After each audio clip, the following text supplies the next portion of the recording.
Sharon. Hi. Oh, sorry. Sharon? She must be trying to connect in. I mean, falsehoods, delusions of grandeur aren't new inventions, you know.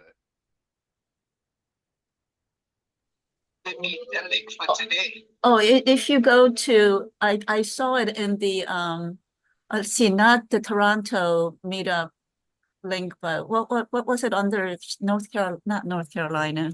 Austin? Austin? No, not Yeah. Austin. I saw it It's in in the a Austin group. Oh, yeah? Rick says under Austin philosophy meetup, if you look that up, maybe you'll get the link there. But David just sent the link. Austin philosophy. Yeah. I thought I saw it on the North Carolina meetup page. Okay. All right, thank you. Uh-huh. Rick says hi. All right, thanks. I'm trying to get in, so let me. Sharon is trying to get in. We'll see her soon.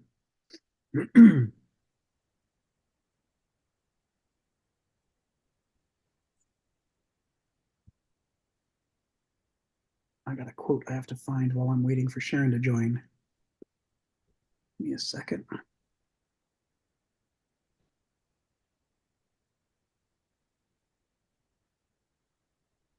wonder. I bet it's in this one.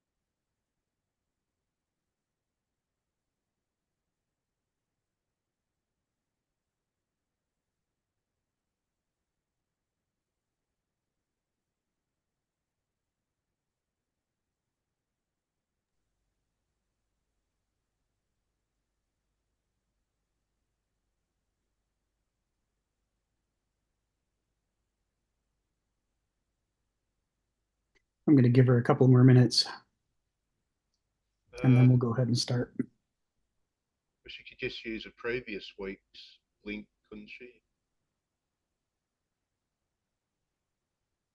Because it's been the same link for a long time. Steve, your Yeah, microphone volume. Oh, there you go. Perfect. I mean, it's been the same link for a long time. Why not just give her the direct link? You know, I've never actually read the link. I didn't know it was the same this whole time. I see the link every single week. You know, I pick it up, I copy it, I drop it in, and yet all this time I've never noticed that it was the same link. It's like Spaceballs, you know, the secret code. 1, 2, 3, 4. I thought it was shave and a haircut, 6 bits. Rick, I just stepped away for a second. Did you just say the link does not change from week to week? Is that what you just said? That's what Steven said. No, really? And I just admitted it could be possible because I've never read the link.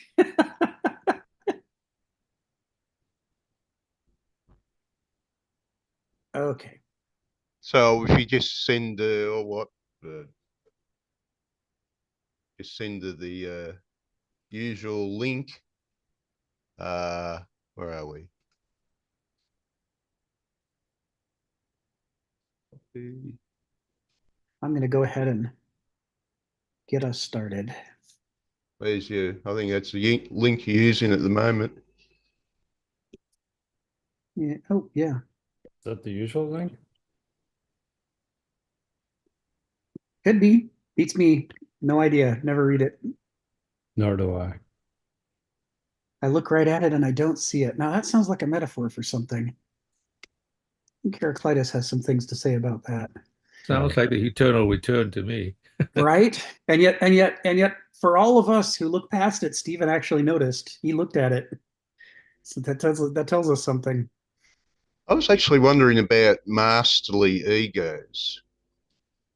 I have noticed on the large scale, I think this is something which has been getting worse with Western culture over time, but everybody who gets a degree thinks they deserve to be at the top. That many people you meet, you think, well, okay, you got a degree, but, getting somewhere also requires hard work and luck. I'm afraid luck's a big, Plays a big oh yeah, part. that's another angle's luck. You got Boethius and his Wheel of Fortune. The 6th century, what was it, 6th century philosopher who was executed by Theodosius, Ah, AD, that is. It's like when I ask Google for 6th century AD philosophers, it gives me 6th century BC philosophers. of course it does. I've Well, got let's go. serious reservations about this AI business. It's amazing how they on the the Newsnet, you say AI, Yeah. and they're all out there spreading optimistic stories. Well, yeah. They don't discriminate and say, well, yeah, does it really work? Where are these No, it has to work. where are these self-driving cars? It's been how long? It has to work 10 because when it works, they'll never have to pay a creative human being again. We can all dig ditches and the computers will do all the creative stuff. That's the dream. The dream is, all profit and no expenses. That's what it's all yeah, about. I was at the local philosophical group 10 years ago, and the dream was the computers can do all the thinking for us. Exactly. It's risky business thinking. You don't want to be responsible for it. You want to outsource that risk. So I say, well, I guess I mean, the computer must they make it better. say that Not without my just fault. standing there and thinking, does this statement work? I mean, Frank Herbert was pointing out some of the deficiencies here, and Yes. his universe, they actually got there. Yes, they banned them. Yes. Because what's going to happen to humans when they've got nothing worthwhile to do? Only good things. As we know, bored human beings are paragons of virtue. So let's kick in this week. I know I just posted 110, but no, we're at 113. This is our 113th seminar in the Ancient Civilizations, Millennia and Microcosm series by philosopher Kenneth Smith. We're going through the book that we're going to be publishing that he wrote and had serialized in a column in a magazine called the Comics Journal back around the year 2000. We are wrapping up chapter 4, which has been introducing us as much as possible to the way that the ancient epochs saw the world, and most importantly, saw the world differently than moderns see the world. And even more importantly, saw the world not in an inferior way, but in a different way. So that, sure, there's some things we see that they couldn't see. But conversely, whether we like it or not, there were some things that they saw that we can't see. And the whole purpose of this book is, and it's going to take us on a tour of 3 epochs of history. He's going to immerse us in these 3 different worldviews, and that will, for the first time, for most of us, give us the ability to get out of the modern worldview long enough to consider, what does the world look like from a different perspective, a radically different perspective, not just another modern perspective from somewhere else. We've gone through the lettered sections that cover the main points about what's different about the ancient worldview. We're now in the final lettered section, H, Sophism and Corruption, which is talking about how the ancient worldview collapsed into corruption. And when we get to the end of the text at the end of H, we'll take maybe an hour and to give a quick capsule summary of, I don't know, 700 years of ancient history, the latter half of the ancient epoch, and the horrible, corrupt things that happened. We're not going to spend much time on it. Kenneth doesn't spend any time on it. He just focuses on the inflection into corruption here in section H. So we posted this bit last week. and this is where we're going to pick up. We're only a few paragraphs from the end now of chapter 4. And he's talking about it wasn't the lower classes, it wasn't torches and pitchforks that were used to overthrow the eristic governments of ancient Greece. It was the middle classes, the Banausoi, the utility and money-minded personalities. They were the ones who figured out how to take over the government. And they were able to do it for a couple of reasons. And he's going to talk about some of them in this paragraph and some of them in the next 2 paragraphs. But what he talks about in this paragraph is the idea that they had to figure out how to beat the critical intelligence of the Aristoi. The Aristoi who are educated enough to know that most human beings are walking around with corrupt motivations and sort of a half-witted approach to life. And they're on their guard, or so we think. But the Banausoi figured out how to slip past that guard. Right? Phylactos and aphylactos. Aphylactos meaning unguarded. This is the same stuff that's talked about in the tragedy of Aeschylus. It's the same stuff that Cornford talks about when he talks about how Thucydides describes the Peloponnesian War. He's saying if you're not on your guard against the threats against your character, then your character will be tempted beyond its means. And when that happens, you will fall into corruption. And in that corruption, you will fail to see things that you need to be able to see. He's going to bring us back around to Oedipus in the next paragraph as an example of someone who has all the gifts but one. And the one gift he's missing is the most important of gifts, because without it, all of Oedipus's virtues turn into vices in the first play. So the Banausoi find the weak spot in the eristic understanding of human nature and governance, and they slip past it, and welcome back, Jamil. They slip past it and they figure out how to insinuate themselves into government and get into power. He says, as rapacious as the appetites of this mercenary class were, there were fortunes to be made training them in the rhetoric that would enable them to seem cultured and conceptually adept aristocrats. So Banausoi, around the time of the inflection in ancient Athens, are learning how to pass for Aristoi. The gift of rhetoric, the gift of persuasion, which the Greeks considered holy, they considered it sacred. They had a goddess, Peitho, who was the goddess of persuasion. They had believed that the selfish classes, the self-interested classes, that they could never master these gifts of rhetoric. And they thought that they could tell just by talking with someone what their character was. It was a weak spot. I mean, after all, you don't have a microscope or a telescope or a measuring ruler or anything that will tell you what somebody's character is like. Heraclitus talks about this. It's tough to figure out who somebody actually is underneath their persona. So they're relying upon the secondhand approach. And the Banausoi train to learn how to pass as Aristoi, and they get themselves insinuated into government. And when they're insinuated into government, the whole course of Greek history changes. So Athens engages in a war first against Sparta, then against Sicily, and their plan is to then widen the war further and take on Carthage, because the trading class of Athens wants to dominate all of the Mediterranean. They just more. Being the richest polis in all of Greece is not enough for them. They can imagine more wealth and they want it. More must always be better, and so you must always expand, and you have to be willing to sacrifice anything, even the future of your civilization, for that chance at more. Nothing could be better than it. And so they ruin the Delian League and Greece. A horrific civil war ensues, and Athens falls from its height, and you end up with the Spartan League, the Peloponnesian League in charge, and things just go downhill from there. He says mechanical verbal facility and shrewd understanding of popular psychology were far easier to develop than sagacity and culture. Sagacity and culture, the actual qualities of an Aristos, those are tough to develop, especially if you don't think they're real. If you think practical intelligence is as high as human intelligence can get, you're never going to understand that you're missing sophrosune.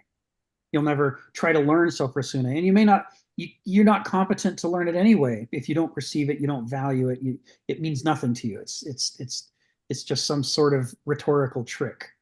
And the part that you value is cunning and your ability to outwit your opponents. And so this is how the Banausos see the world. These manipulative skills could literally be had on the market. So the Sophists are running around teaching people how to pass for Aristoi. And as we talked about last time, it's not so much that the Banausoi thought that Aristoi by character weren't as good as they are at governing. It's that when they looked at the Aristoi, they saw inferior versions of themselves. They said, wow, you guys have some good ideas and you've done some cool stuff, but wow, we could really make this polis far more efficient if you'll just let us be in charge.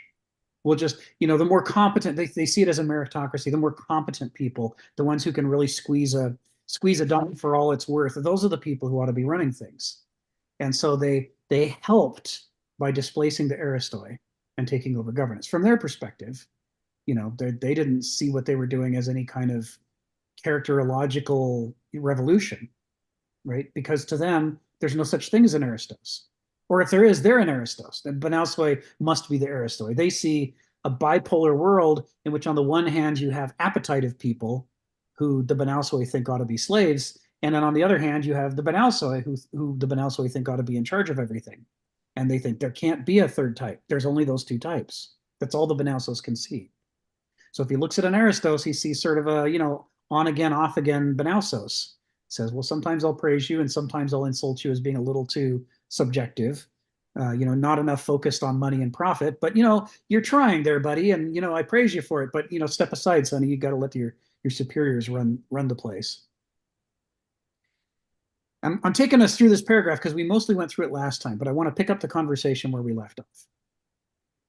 He says, Kenneth Smith says, language in the hands of devious and amoral mentalities is the perfect narcotic. As Gorgias the sophist remarked, the power of speech over the disposition of the soul is comparable with the effect of drugs on the disposition of the body. And of course, if you flash back to some discussions we've had a few months ago, soul here doesn't mean the Christian soul, it means the psyche, the ancient concept of the soul. And that includes your character, your ethos.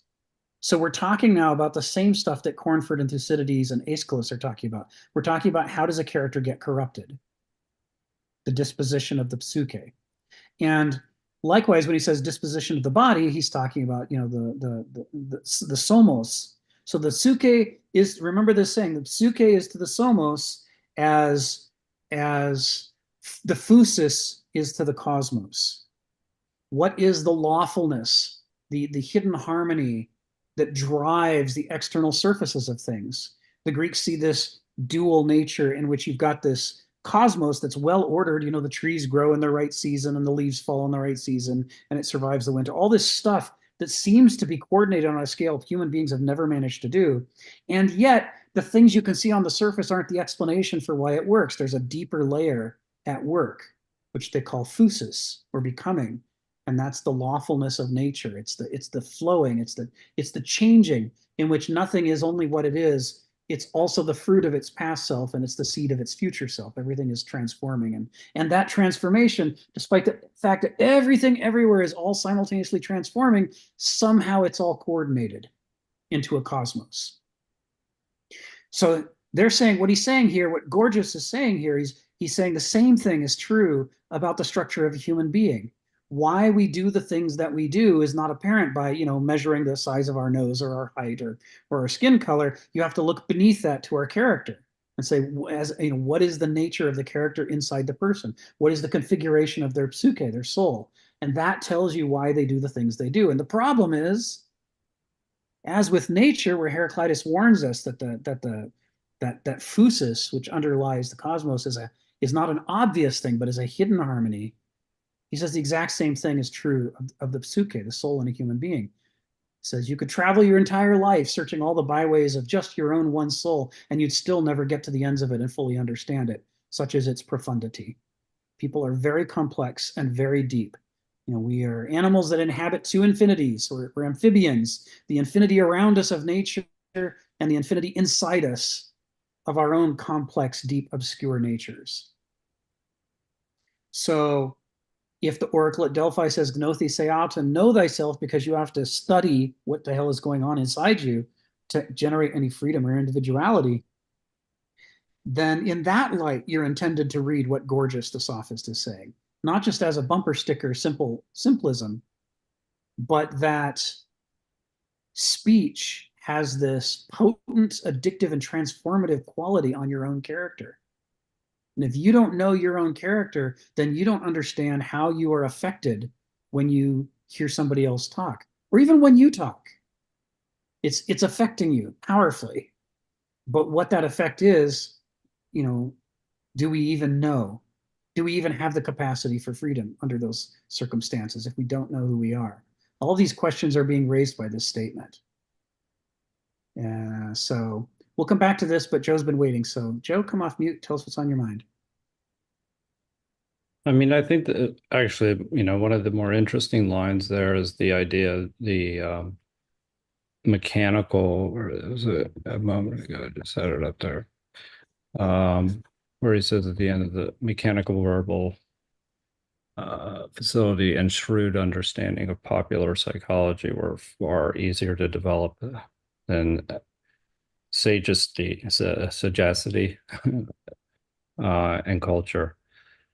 And we've talked about this in the past, like kind of somehow we just how somebody may repeat something and not necessarily understand the deeper meaning behind the words or the concepts behind what they're actually articulating. And the danger with that is you become for something, you're looking for something, you are just on automatic pilot, but you don't necessarily understand as to why, so that you just start to give into your desires, right? And then what happens is you become prey to things like ideological beliefs, where you're only going to just fall back on not necessarily understanding why you're doing something. You're going to just fall back on this framework, that you're adopting, as opposed to actually considering as to why you're doing something in the first place. And I think that that's where it's this element of we're constantly thinking that, yes, more and more and more is going to satisfy us, as opposed to actually considering what we're already doing and why we're doing it in the first place. And that is essentially, I would argue a lot of times that it's for the relationships, or whatever action that we're taking is in relationship to something else. So, and I think that that's where we start to really kind of get away from really the virtues themselves, because that's wisdom, right? Why am I doing this in the first place? I'm doing this, and there's something bigger than myself that actually ties us back together. And so when you don't necessarily, when you're just mechanically, verbally, like kind of repeating things, and this is what happens, and this is where discourse comes to die, right? Is that you can no longer, you're just repeating, and people are often talking past one another. And I think that that's where it's, you can lead to things like dehumanization of other people. So, this almost this mechanical way of kind of using even the, rhetoric, using it in a way that where it becomes a weapon, and you don't even necessarily know it. And what the worst part is that you actually turn into the very thing that you think that you're fighting against, and you don't even know it. In other words, you turn into your opposite, right? You think that you're fighting against the power structure, only to become the power structure that actually is doing the same thing from your own perspective. So it's just it's kind of giving up your personal responsibility in that process as well. But it's an important thing to consider, because it does. I have seen even in very astute people, very capable people, kind of default to what some framework that they've adopted, as opposed to questioning the underlying premises that they have, which is the real danger, because then you never really you don't have an understanding, because you're not constantly testing your own belief structures. So No, those are great comments, Joe. You know, and part of it is to be fully to not be in the thrall of an ideology in the course of a conversation, to be genuinely present with other people, is to be vulnerable, right? Because the ideology makes you safe. It gives you sure answers. You can give fast answers that you've thought through 1,000 times before, and you know the path. It's familiar to you. Whereas to be awake to what's actually and alive to what's actually happening moment by moment in the conversation means encountering situations that, when you, as Socrates says, when you do justice to the rights of the question, you have to acknowledge that this particular configuration of interactions has never happened before in the history of the world, and pat answers aren't going to address it. You've got to really listen to what the person is saying, and you've got to think and risk yourself emotionally and creatively, and you've got to be willing to look like someone who doesn't have quick answers, and you've got to be willing to feel like a fool. Most people don't want any of those things. It's too scary. And I think about it like the way snails, to really get anywhere, have to come out of their shell, and they have to stick their little tender eye stalks out to see where they're going.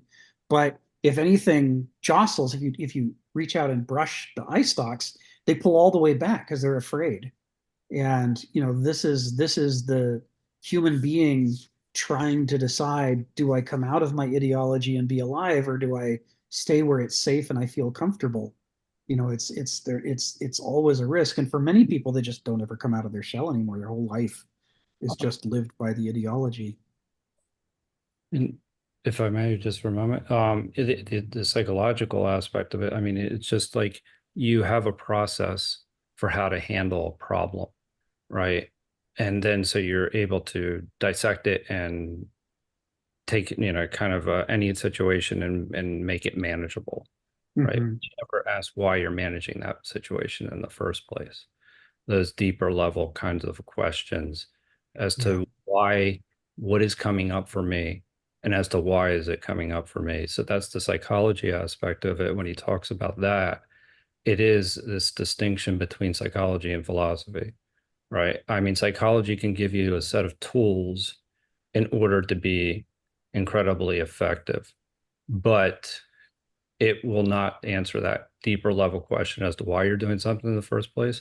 So therefore you get caught in this perverted feedback loop where you're constantly kind of having the same issues, but you're just using the same tool to mitigate the problem. So that comes back to your example of everything looks like a nail. So you're using your hammer, as opposed to saying, well, why am I hammering all the time?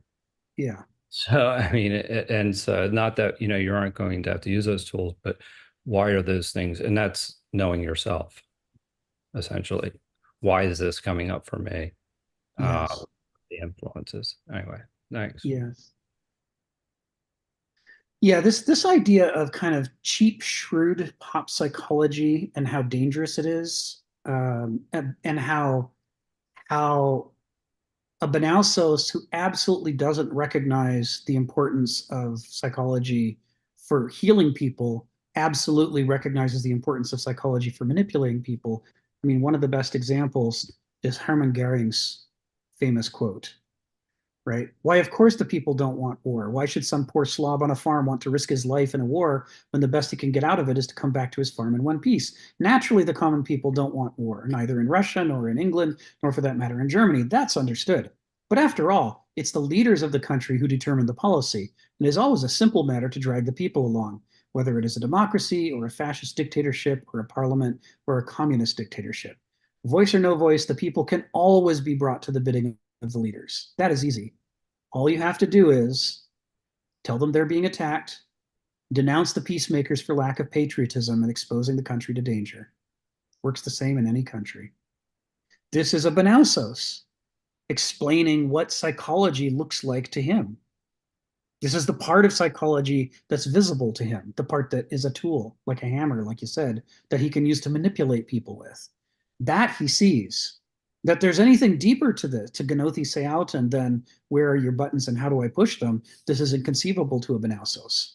What use is that sort of thing? Only things that lead directly to profit and power and money. That's the stuff that's real. And that's what makes a Hermann Goering feel like he should be in charge, because he understands that, and he can see other people dilly-dallying in a wishy-washy way and not using the power that would let them get what they want. So he's like, well, if you're wishy-washy, you shouldn't be in charge. That is to say, if you're an Aristos, if you are alive to a larger, deeper picture than just how do I immediately get the short-term goal I want, well, then you're incompetent to lead. That's what a Benausos believes about an Aristos. Phil, tell us what's on your mind.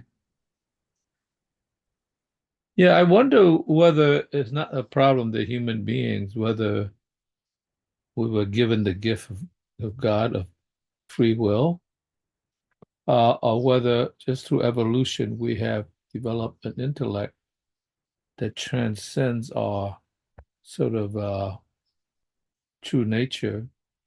Because one of the things it seems like nature seems to have a grasp of is that they have a telos that's sort of somewhat limited. I mean, an acorn will grow into an oak tree. It will do this. Now, there's some variations, obviously. It might have to lean over a little bit, if the sunlight's not right and all that. But it's not going to walk 2 miles to become the true oak tree. Now, it could be dependent on the system. Some chipmunk or some bird took the acorn and flew it away. That's part of the structure of the universe in a sense. But we as human beings, we have a much more nebulous telos because we have many choices in each moment that we could choose through our free will to do this and that and all that, which is a gift, okay? But that whole thing means that in each moment, we are in a cloud of haze that we quite don't know what choice to make. We've been given this intellect, but this intellect is limited, so we don't actually know what the right choice is. We just have a lot of choices. So therefore, we are caught in this sort of, I guess, choice trap in which we can't unfold our telos, efficiently. We have to go slowly. We have to develop society. You have to develop culture. We have arguments within society, and that helps us to a certain degree, but also hinders us because it gets confusing. So remember what I said about understanding understands, and I asked that question, right? I mean, we have also developed this concept that, that true understanding somehow comes from the cosmos, it flows down to us. But understanding, my thought is that when I said understanding understands, is that you are standing under understanding. And so therefore you are evolving in a sense from Mother Earth rather than the sun god. So therefore, in some sense, understanding does not really understand. It's just standing under what it should understand. So therefore, in a funny way, and one of the things I was thinking when you earlier talked about, like the modern culture, we know certain things that the ancient don't, but ancients know certain things that we don't know, and all that. And I was thinking, one of the things that the moderns, I mean, as civilization developed, is that we have developed this sort of like technical understanding of things. We invented tools. I go back to Seth, like a measurement of doing this. We have telescopes, we have microscope. All these things expand our vision, but we don't understand anything better than that. Right? So we do understand in more detail, but we still don't understand how to move through it. So in some sense, so that's one thing. And maybe we have become so dependent on this sort of information glut that makes it even worse. So it begins to cover over our deeper understanding of our character in some sense. And we believe that, oh yeah, we're coming very close to God. we know with the James Webb Telescope, we'll know everything. We're very close to that. And, with our computation efforts, we know all these things, we just know. But in fact, we don't know. We just have handed over our understanding, our deep understanding, to the instruments we invented. So in some sense, not only are we sitting under understanding in a cloud, but we are also pile on top of that is a lot of junk that in a sense makes it harder for us to throw out of the hole of understanding in order to get above that. So in some sense, we now have a double layer because we have lost that original deeper understanding rather than Seth having worked out a situation where he could have mutually come to an agreement with Osiris. You're about life, you're about being, I will try to help you. I will overcome you. I will try to not defeat you. That might have been created a technology that allow us to, in a sense, retain our original relationship with being itself, rather than, in a sense, move in this sort of like,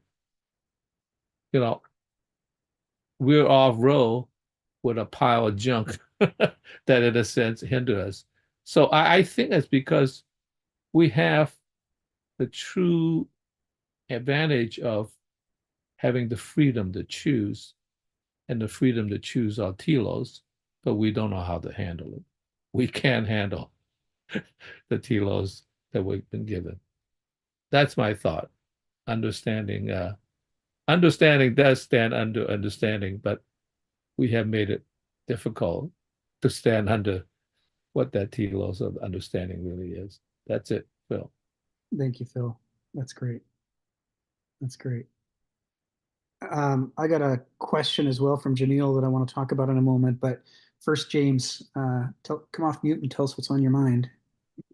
Well, thanks, Rick. Really interesting discussion about the three, different types. The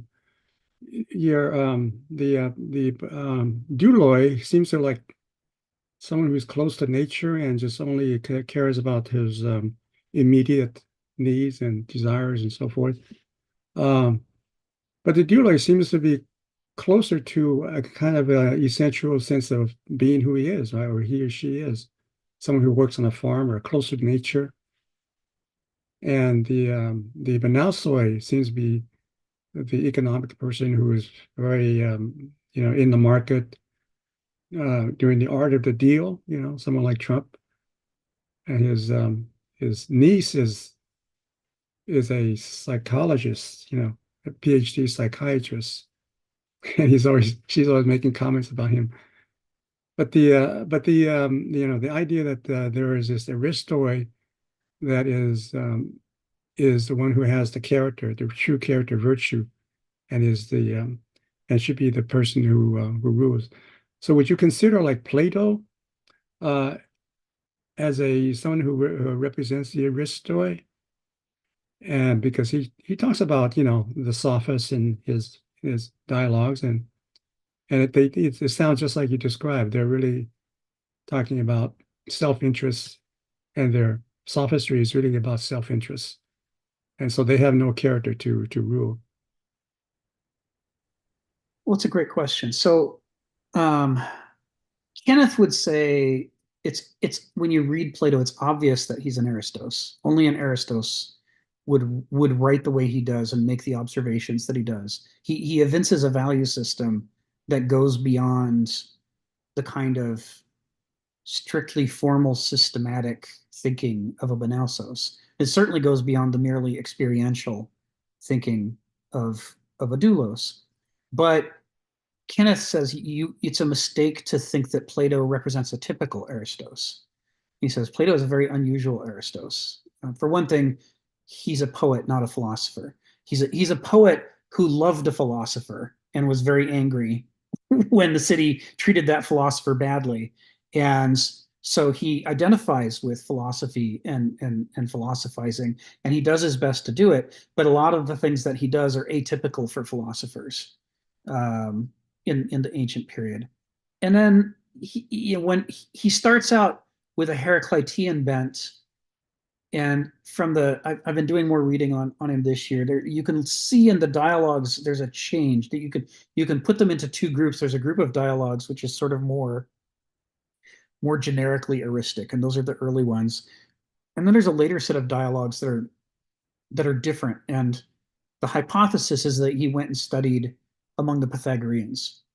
And when he came back, he revisited some of his earlier ideas and presented a different take on them. And the general pattern of it all is very, very much influenced by Pythagoreanism. And he never was willing to let any one thing be his ideology. He got that from Socrates, that idea you want to question everything, you want to, be willing to examine and explore. So there's a lot of richness in Plato, even after his Pythagorean shift. But in any event, one of the things about Aristoi that's really important to understand is that to be an Aristos is to be more individualized as a person than somebody who's a doulos or a benausos, because the human experience, the human appetites, human memories, human feelings, these things we have in common, right? I mean, the life of a fisherman, even though they're all individuals to some extent, they have an enormous amount in common because they're all fishermen together. And the same is true for all of the other walks of life, all the other ethea, to use Cornford's term. So when you're doulic, you are more like other douloi who occupy your walk of life.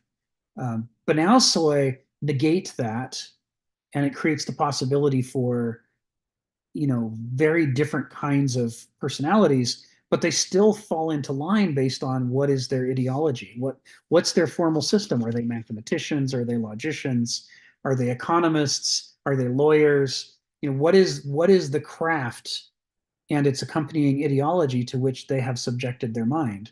And that's going to tell you what kind of person they are. It's not that every lawyer is identical, but lawyers have a lot in common that even the ones who hate each other and fight against each other in court because they absolutely strenuously disagree with each other have a lot in common that they don't have in common with a fisherman or a farmer. It's just it becomes another strange attractor or gravity well that draws them into being typified. And part of the reason that they're typified is, if you're a doulos, you're an expression of your experiences, right? You're so closely associated with them. So, you want to see anger in its purest form. You want to see lust in its purest form. You want to see hunger in its purest form. You're going to see that in douloi. And the same is true for more complex human experiences. Like, if you really want to understand the life of a fisherman, you're going to look at a doulos who's lived 40 years as a fisherman, and he's going to exemplify that thing because he is the consequence of that lifestyle, because that's where his mind is at the experience level. Likewise, the same is true of the educated ideologue, the benausos. He is striving to climb the ladder of expertise within his discipline. And they call it a discipline for a reason. What he's disciplining is his own character to align it as needed with that ladder he wants to climb so that he can thrive under those conditions. And the higher up the ladder you find someone, the more they exemplify the type of life and the type of ideology associated with it, if they're a benausos. And so both of these types are basically, they're less individual. It's not that they don't have individual characteristics, but it's like characterization stuff. Do they collect jazz? What's their favorite color? What's their favorite drink? That's the stuff that doesn't matter. But the stuff that does matter deep in their character, those things are all aligned with each other. That's how they made their peace with the way of life that they've attached themselves to. But when you get to the eristic level, the whole point of the eristic level is that you have refused to let either of the two basal metabolic faculties of the mind master you. That's what it means to be an Aristos. A doulos lets their naive gnosis master them. That's their king and their master, and it tells them what to do. I'm sorry I hit you, but I got angry. I'm sorry I raped you, but I was feeling aggressively sexually attracted. I mean, there's all this stuff that people use as excuses when they live the doulic life because they can't imagine being not the slave of their experience. And it's the same for the ideologue and the benausos. Nothing personal, but I have to execute you because it's my job.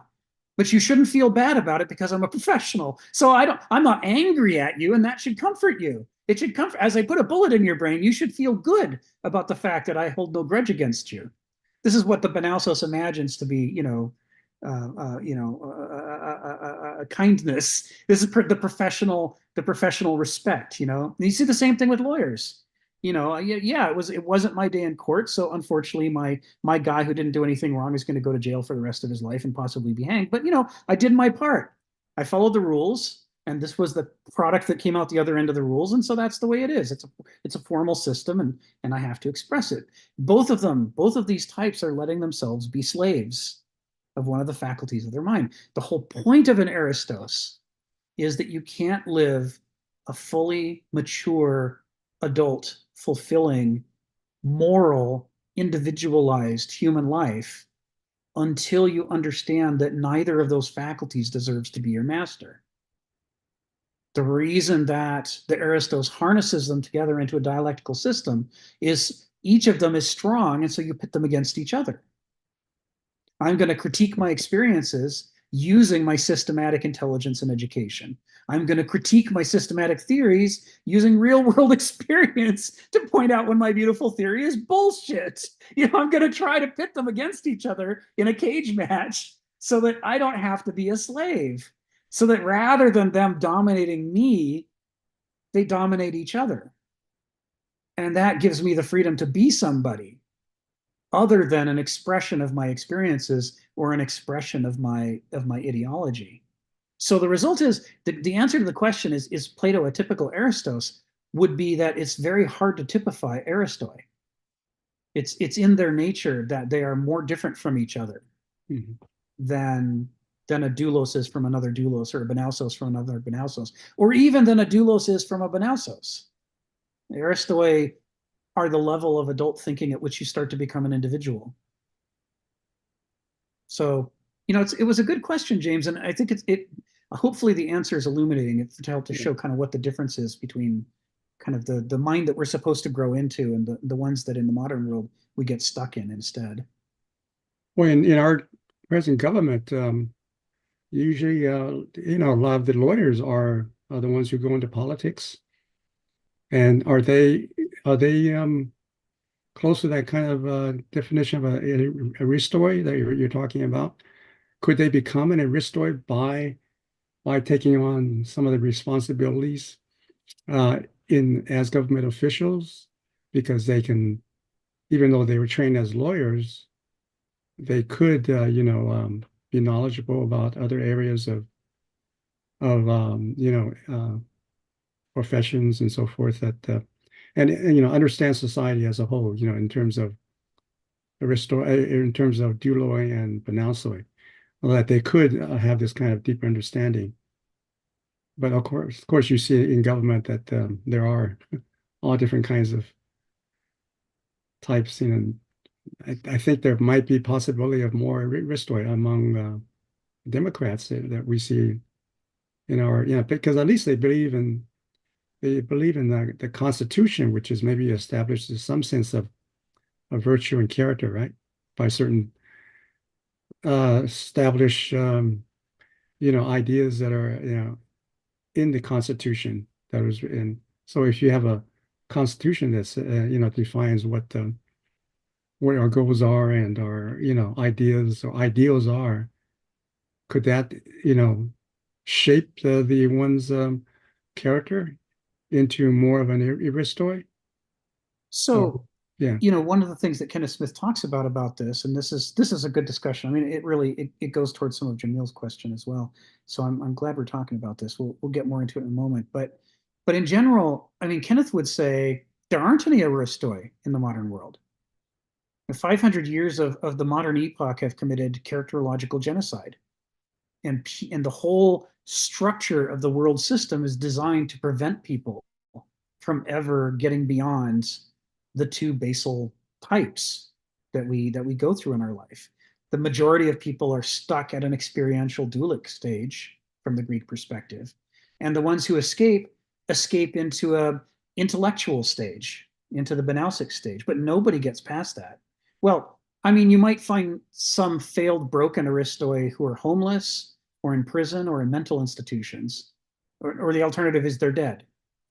But the function of an Aristos, what they're for in society, is illegal in the modern world. Right? The purpose of Aristoi is to cultivate the culture and the society and to govern it. And the last thing in the world under democratic capitalism that the people in power want is somebody to come along and say, I'm going to govern you. You need governance. You are out of control. You are a creature of appetites, or you're a creature of ideology. Somebody needs to govern you. The answer to that is, you're under arrest. You're reaching your rights. We're going to take you to prison. You don't get to come in and fix the problems. That will not be allowed. And even if it were allowed, the majority of people who would be claiming to be Aristoi would just be douloi and banausoi with delusions of grandeur. The one of the things that Donald says, is that Kenneth says, if you want to learn how to be an Aristos, you need to find an Aristos and follow them around a lot, so that you can start to figure out the pattern of how they live a life differently than the majority of people do. But you can only do that if there are Aristoi around, and there aren't. There just aren't any. It's just not allowed. It's what gives modernity its momentum, that it is able to completely eliminate the development of the mature adult human mind. All people within the modern epoch, myself included, are infantilized and pacified. We're encouraged to be helpless. We're encouraged to go along with the system.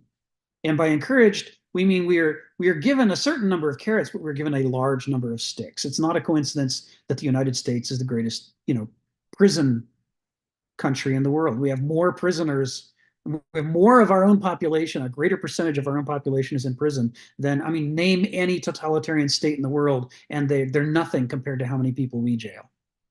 Why are we jailing all these? Is it because there's so much crime?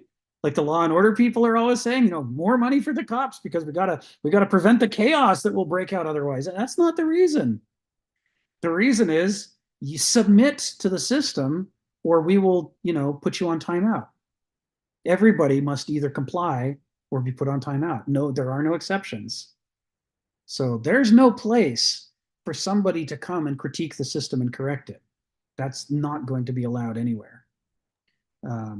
So what happens is functions that would have been done by by Aristoi in a society that had Aristoi are instead taken over by douloi and banausoi in our system. And as a result, those functions change fundamentally in the character of how they're carried out. What we call governance is a million miles away from what the Athenians would have called governance before Solon's constitutional reforms.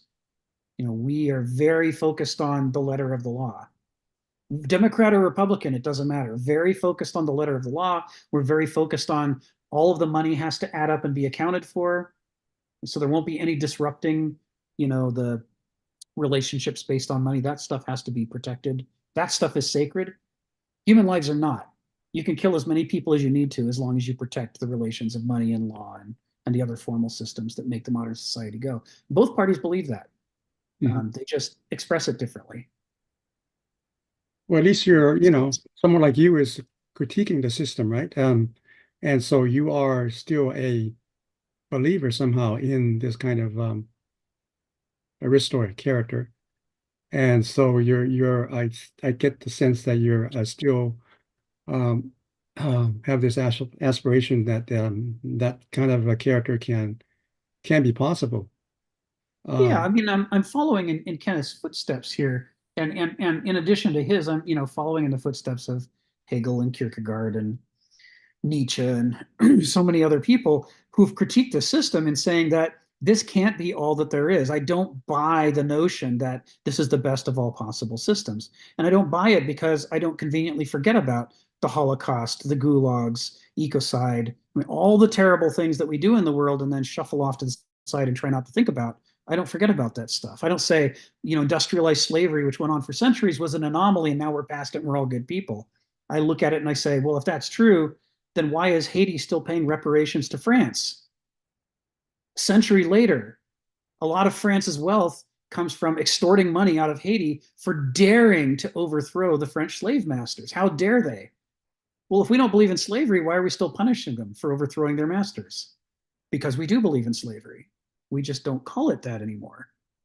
You know, I can't, if you look at all the pieces together, if you don't go along with pop culture in sort of shuffling out of sight the uncomfortable parts of how the world works, you can see that this is not the best of all possible worlds. You can see not only, and we're not even just talking in utopian expression, people have done parts of what we do better in the past than we do now. There are ways in which we've moved ahead, and there's ways in which we've moved backwards. And you know, in order to diagnose that and figure out how and why is it happening, what we're doing in this book is we're saying, well, let's look at the world of human affairs 3 different ways. Let's say, what would the ancients say about us? What would the medievals say about us? And then we can turn to what moderns say about themselves, but with fresh eyes, finally understanding that there's alternatives, so we can start to see how much of what we say about ourselves is accurate and how much of it is ideological propaganda that we've just been taught to spout like a human tape recorder. So it's tricky stuff, but I mean, for sure, yeah, we'll spend a good, you know, probably 2 years from now, but we'll spend a lot of time on the modern worldview. But first, we have to finish the ancient one, and then we got to do the medieval one, because the modern worldview can't be understood without seeing where it came from. What did it reject, and what did it carry forward from those other epochs? So that's great questions, James. Donald, come off mute. Tell us what's on your mind. I know it's good stuff. Oh, there you go. Think you're heuristic. No. You can read my mind. Anyway, I think it's an unreasonable expectation that somehow Aristoi all think the same thing and came to the same conclusions. That's not true at all. I mean, I would say, you know, 3 of the biggest examples we have from Greek antiquity are maybe 4. We'll say Socrates, but he never wrote, you know, so we only see him through Plato, but we have Plato, we have Aristotle, and we have Xenophon, who wrote extensively, and we can look at Thucydides, maybe 4, something. But I'm not sure they have the same, I don't think they come to the same conclusions on things. I know Kenneth and I once talked about this, and I don't really know that he agreed with me. But if modern politics in the United States today or in Western civilization was the Platonist arguing with the Aristotelians about, you know, should we be more existential or more idealist or whatever, that would not equate to the Republicans and the Democrats arguing. We would be far better governed, I think, if it was the Platonists and the Aristotelians, even though you might want to say philosophically that one of them must be wrong or whatever. They would still be characterologically just different kinds of people that would be ruling and making decisions based on different criteria that largely are even opaque to us. And how what should our culture contain? How should our education system be organized? You know, how do we conduct affairs with, well, they didn't have nations so much, but with other groups of people somewhere. It's just, wow, there was a graduate student, and he sat around, he says, you know, suppose there is a heaven and all the famous philosophers die and they all go to this philosopher's old folks home, you know, and they're all sitting in rocking chairs on the porch. He says, what do you think they talk about? Do you think it's true that they all agree that that finally at the end they've seen that there's only one truth? No, not a chance. But they would be honest arguments conducted by honest people. So I mean, we so much lack that. I mean, I might as well just kick a dog while they're, or two dogs while they're down, maybe. You know, the dialectic, the dialogues that Socrates entered in a form of debate aren't what happens when Donald Trump and Kamala Harris get together. You know, that's, I don't know why we call that. That's there's no exchange there. No one It's is not remotely a debate. It's not a debate. Well, Socrates said one of the conditions is you have to be willing to be persuaded. If your argument is defeated, you must change. And we can probably count how many people are in this meeting today. Maybe 10 or 12. I bet not 3 of them, maybe not any of them, will leave this meeting saying, "Oh, you know, I now think differently about that." I don't know. I'm not. Maybe you caught me in a pessimist mood, but I think, as you answered James, you know, that we're a long way from. I mean, if we had Aristoi, we have no institutions within our society to put them in. Aristoi create order. They're sort of anti-entropy devices. You know, they do the same thing for a society that the suke does for the person. They organize it and direct it and whatever. And you're right. If we found one, and what would he be doing? I don't, you know, it's just as well. He could be in a hospital somewhere. You know, what? He would have no role in the culture, in the society to go into. He would be, we might have stillborn Aristoi or stunted Aristoi. They get a glimpse and then realize there's no place for them. Enough. But It's good, Donald. Thank you. Yeah, and this is a way of life that has effectively figured out how to get rid of Aristoi. They either learn to role play, either being Dooloi or Benousoi, or they get squashed. Those are their choices. You can, and that's not, to someone who has the Aristic impulse in them, that's to say it's not satisfying is just a wild understatement. It's like saying not getting enough air is not satisfying, or not being able to eat is not satisfying. It's each character type, what gives them a telos, you know, is the drive of their character to make them need to behave in certain ways and to pursue certain values. They need to.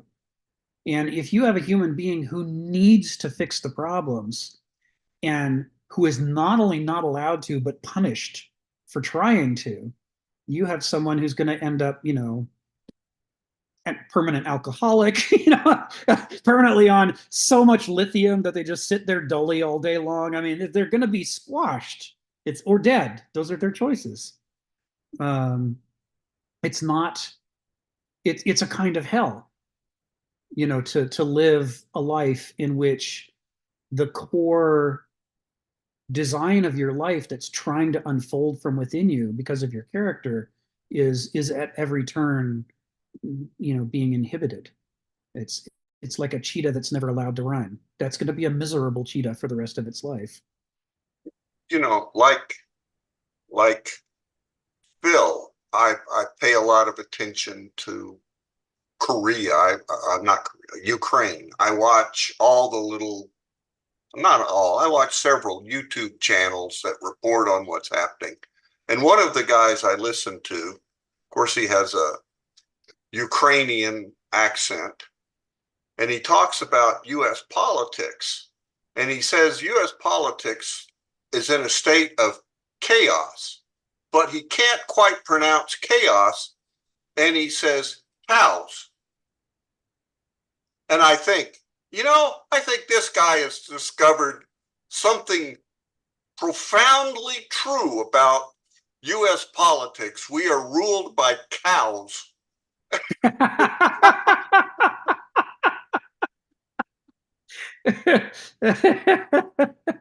Out of the mouths of babes. Yeah, it's and of course part of what we're trying to do here, and I gotta remind us of this part, because we're not yet at the final part of the book where we analyze the modern world in terms of its worldview. We're looking at the ancient world, and we're trying to get to where we can see where we can see things from the ancient world's point of view, not from our point of view. We want to get to where we can put on and take off worldviews, which is something that we start this book not being able to do, if Kenneth is right about this. And it's something that an Aristos has to be able to do, or they're not an Aristos. So it's like one of the baby steps to get there. But, how does the modern world order, I guess I'd just wrap up the discussion of the modern world and its inhibition of the development of the human mind from Kenneth Smith's perspective by saying he loves this quote from Upton Sinclair. It is difficult to get a man to understand something when his salary depends on his not understanding it. And that is the most effective leash human history ever invented on the development of the human mind. If you leash people to the point where they're not guaranteed to get clean water, they're not guaranteed to get clean food, they're not guaranteed to have a home, they're not guaranteed to live at all or get an education or healthcare, all of those things that previous epochs thought, well, of course, everybody needs somewhere to live. Moderns say, no, you don't need anywhere to live. You have to be a rent-a-slave and work and work and work and work as fast as you can to try to earn enough magic tokens to be granted one more month of pretending to have a home. And if you fail to do that, you're out. And we will throw enough people out on the street and cover them in the news so that everybody else knows what's at stake. And what's at stake is don't rock the boat or you won't get the magic tokens. And if you don't get the magic tokens, you're going to die. You might die. It might take you 40 years to die, but you would have lived 60 more years. You've lost 20 years off your life. It's a kind of murder, right? To do poverty the way that we do poverty. Everybody knows what's at stake. Everybody knows the gun is to their head. And the result is the majority of people can't think clearly about their circumstances because it's too uncomfortable. It's deeply uncomfortable to think about what is the deal in the modern world. And the combination of confusion and adrenaline, adrenaline is supposed to be for when the tiger tries to jump you from the bushes. It's not supposed to be every moment you're awake or asleep. The adrenaline is pumping on you going, oh my God, oh my God, oh my God, I'm in danger. But that's what the modern world invented. If you just make people always have pumping adrenaline, you can get them to do anything, including live very artificial lives that are not satisfying, and you can prevent any mature adult mind from developing. Because when are they supposed to do that? When are they going to do the self-criticism? When are they going to try to figure out who they are? They have to work, or they don't get to drink any water. They don't get to eat any food. They don't get to have a home. So we're all too busy. It's a very clever piece of judo that the modern world has come up with. But the ancient world, right? What we're really talking about here, we want to go back. We want to talk about Athens. We're talking about how could they have had, ostensibly, a society in which Aristoi were allowed to govern, and then somehow a bait and switch occurred, and the next thing we know, the Banausoi are in charge, and they're leading Athens into war against Sparta and Syracuse and bringing everything crashing down around their heads, until the Greek world is so exhausted from civil war after civil war after civil war that those crazy backwards Macedonians to the north are able to just march in and conquer the whole thing. And we talk about shame, right? From the Greek perspective, that's just a deep humiliation. It's as though, to put it in modern terms, it's as though North Korea conquered the United States, and not through trickery, but because we tore ourselves to pieces with civil wars. That would be human, considering how much shame we lump upon the North Koreans as being backwards and cultish and, you know, unhappy and miserable. And, you know, if for them to conquer us when we've supposedly are technologically advanced, it would be humiliating. That's how the Greeks felt about being conquered by the Macedonians. And of course, they did it to themselves because they couldn't stop fighting with themselves long enough to hold together so that even somebody as backward as the Macedonians could take them. This is what we're talking about. How did that happen? What happened to them? Steve, come off mute. Tell us what's on your mind. It's just going to point out you bringing up this argument about, you know, leading minds or whatever. You might call them Aristos or whatever. But classically, you know, the philosophers said that there's an education for leadership and there's an education for slaves. And the education for leadership would be the classics. It would be a study of history. Most people don't want to study history. When I was in school, only about 2 people in the class of 30 said they liked history. The rest of the people said, it's a waste of time. I'd far rather be studying something else which is going to get me somewhere.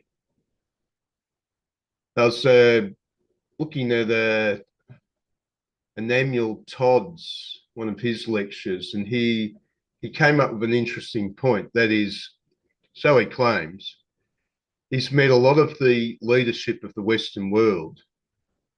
He's saying there is virtually nobody that has any educational background in history.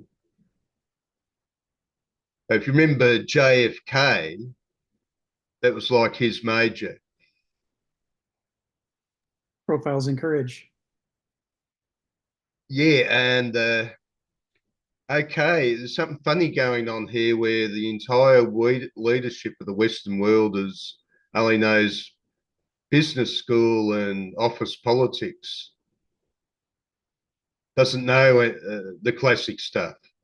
There's a problem, I would say, in that. Now, when it comes to arguing about the dumb things going on in the world, could somebody point out anything smart that is going on in the modern world?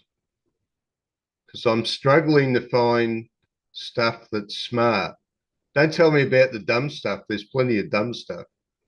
Can somebody point to something smart that is going on in the current state of affairs? That would arouse my curiosity. But Emmanuel Todd, that particular claim he made was most interesting. Very curious. When we talk about a lack of Aristos, where you're not even giving people an Aristic education for starters, you're not even making the bullets. I know only a few bullets are going to hit the mark. Most bullets miss. You have to have bullets before you fire a gun. Can't just fire blanks. Okay, thank you. Thank you, Stephen. Yeah, you know, I was having a walk around Green Lake. It's a 3-mile walk with my dad and stepmom yesterday. We do this every week when they're snowbirds, but when they're in Seattle, we do this every week. And we were having this very discussion about, you know, reading the classics. And I was talking about how if you can't read the classics in their original language, you don't know what they're saying. And he's like, well, there's translations and that's good enough. And I'm like, well, who's to say it's good enough? He's saying, well, come on, were you saying all these smart people aren't able to translate that stuff? So of course, I'm sure it's like 99.9% of the way. And I'm saying, well, you know, you can be sure, but I literally have all the translations of Heraclitus in my bookcase downstairs. I went through a phase where I wanted to know Heraclitus backwards and forwards. And I bought every goddamn translation on the market. And I compared them side by side. And I can see, first of all, they don't agree with each other. So did Heraclitus simultaneously say all these things that they attribute to him? Or are some of them wrong? Or are all of them wrong? And he's like, well, they're probably just alternative choices. And I said, okay, well, let's try this. Aristotle is bemoaning the problem with the Banausic mind. He's talking about how people who spend their whole lives trying to screw each other over for a percentage, they lose track of the point that the reason for trade is friendship. He talks about that explicitly. And he says, the strategic abstract mind is a danger to Homo sapiens. It's supposed to be, it makes an okay servant, but it makes a terrible master. It leads people to do atrocities against each other because they stop seeing each other as people and start seeing each other as human resources. And he says the antidote to that is sophrosune, right? Sophrosune teaches you how to transcend practical intelligence, to look at things that are deeper than practicality. Not just how do I achieve what I want to achieve, but what should I want to achieve? What's the right thing to do? And I said, how do I know that these guys aren't translating it correctly? I'm not being arrogant. It's really straightforward. He says practical intelligence is a serious threat to Homo sapiens. And the antidote to that threat is sophrosune. And the translators translate sophrosune as, wait for it, drum roll, practical intelligence. Now, I don't have to be a genius or the greatest reader in Greek of all time to conclude that Aristotle would not have written the sentence, the way we're going to save ourselves from practical intelligence is through the application of this other faculty, which is practical intelligence. It's a bad translation. And the reason they all translate it that way is because they're all moderns. We can't imagine anything better than practicality. To us, being pragmatic is the pinnacle of human intelligence. We can see that Aristotle is saying whatever sophrosune is, that's the best and greatest of all things, and all really smart people have it. So we just project into it what we consider to be the best, and then we say that's what Aristotle said, even though it couldn't possibly be true from the structure of the sentence. You can just see it right in front of you. And he wasn't convinced because he's very invested in the modern world. It's like the idea that you could have centuries of the most educated translators in Greek there are, and not one of them could get Aristotle right. That's inconceivable to him. How could moderns have a blind spot? We can't possibly have a blind spot. We're the most objective people who've ever lived. We're the most advanced scientific people. We see the world the way it really is. If we translate something, by God, that's the truth. You could just burn the original Greek. That's fine. Our translation is mostly right. It has to be because we're modern, which means we're good and we're the best. But Kenneth Smith can explain this very clearly, and he does in this book. He says, hey, each epoch has its own worldview. Each worldview sees some things more clearly than other epochs saw things, but they also fail to see some things that the other epochs saw easily. This is what it means to have a point of view. To have a point of view of a mountain means you're a person standing in one place around a three-dimensional object. You can't see the backside. You can't see what's inside it or under it. You can only see what's from your perspective. This should not be a shocking idea. He's a smart guy, right? I'm not trying to diss on my dad, but what we're seeing is the ideology in action. You start questioning modernity around moderns, and even the ones who are critics of the modern world will rise to the defense of modernity. They can't help it. They're acting out their ideology. It makes them very, seems to be very a lack, an inability to grasp that ideas can be only good in their context. Right.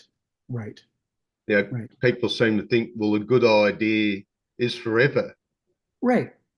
There might be a few, but I was looking at Schopenhauer, and he was pretty good in the 1850s. Sure. He was, bestseller in the 1850s. He came out of the closet at the right moment. Or he had tried to come out beforehand and took on Hegel. Didn't work out, but 1850s, bang, suddenly everyone wanted to take notice of what he had to say. I mean, look at the success stories he created. There was once a stumbling Austrian paper hanger. He read Schopenhauer. A few years later, he's trying to conquer the world. What better recommendation can you have? Recommendation do you need? Yeah, right. Yeah, exactly. And moderns, the sin is if you question the concept of progress. It scares the death out of us.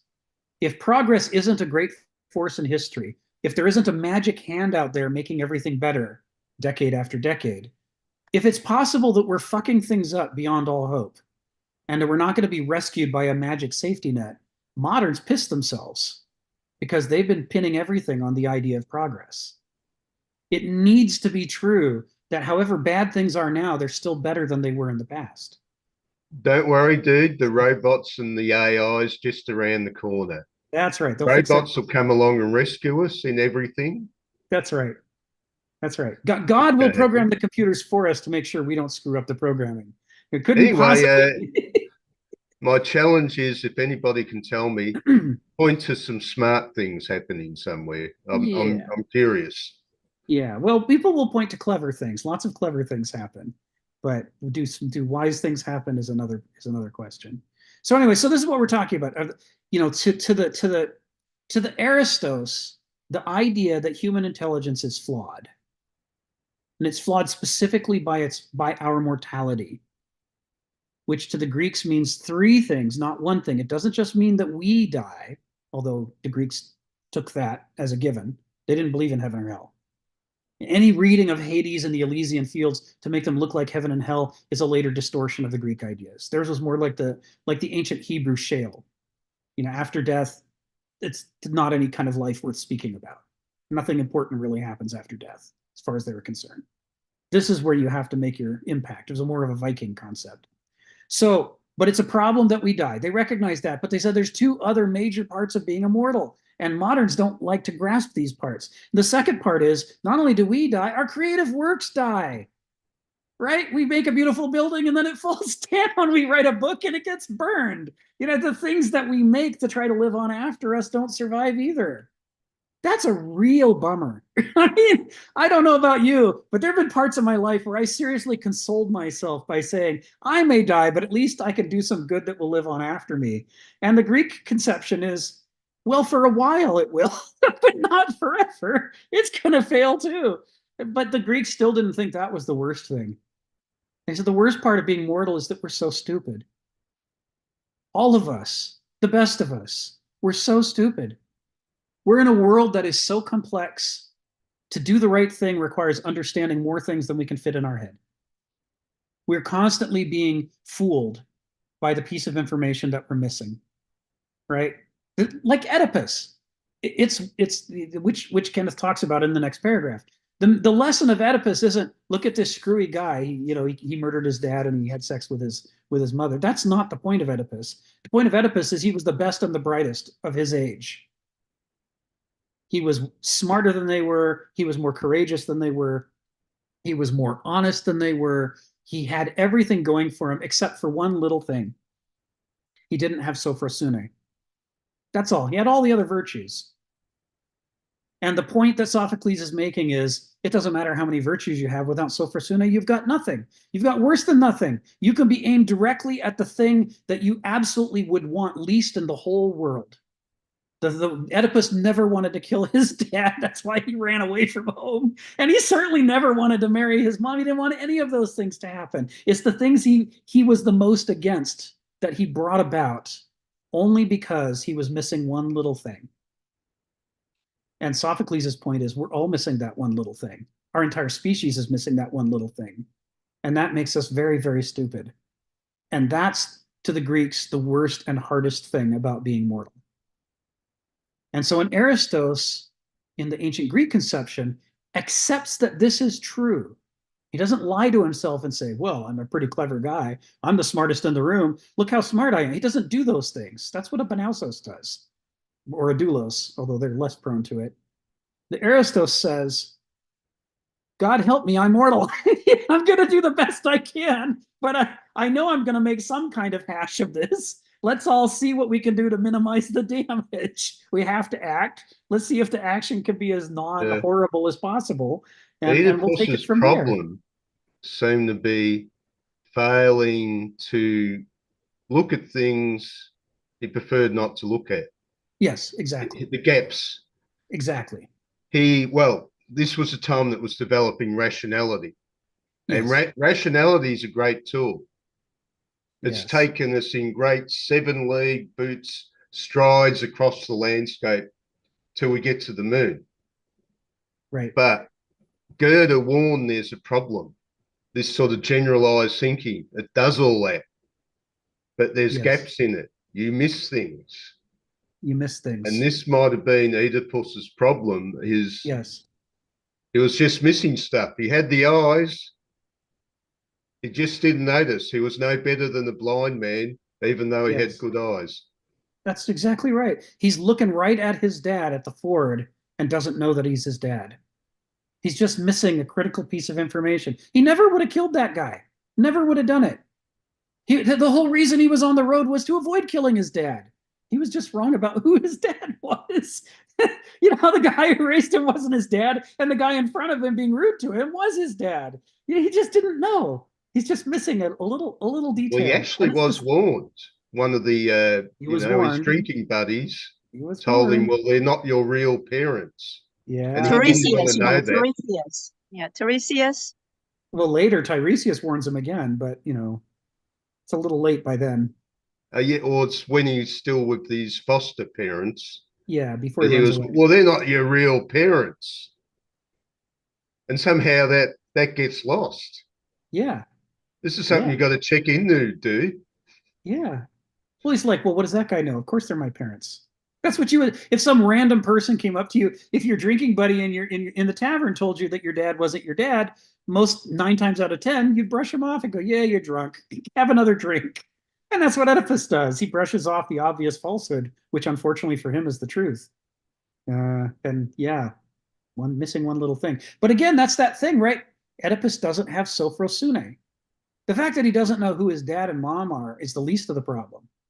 He, like the rest of Homo sapiens, he lacks the thing that a cheetah has, that even an amoeba has, that all animals have, which is they've got that rich weave of instincts that makes them fascinated by the things they need to be fascinated by to live the kind of life an amoeba or a cheetah or a salmon should be living.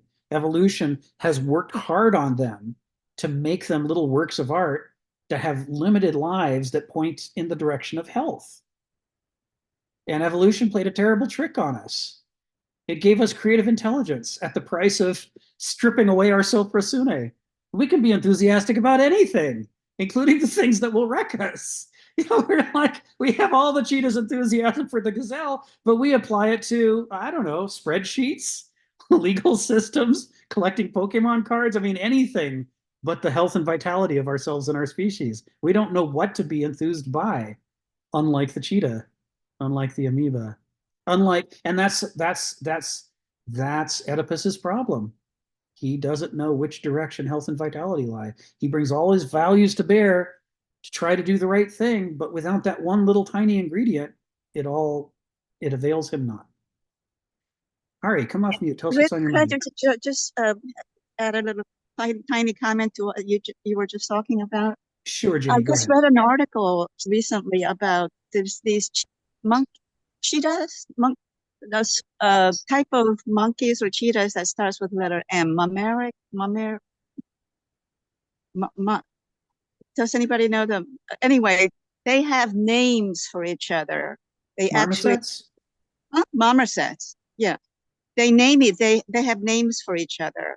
Did you know that? And they call each other by their names, apparently. Yeah. Interesting. Yeah. Thank you. Thank you, Jenny. Go ahead, Ari. Hey, so I'm going to take up Steve's challenge, and I'm also going to saying something where smart people are and what positively is going on.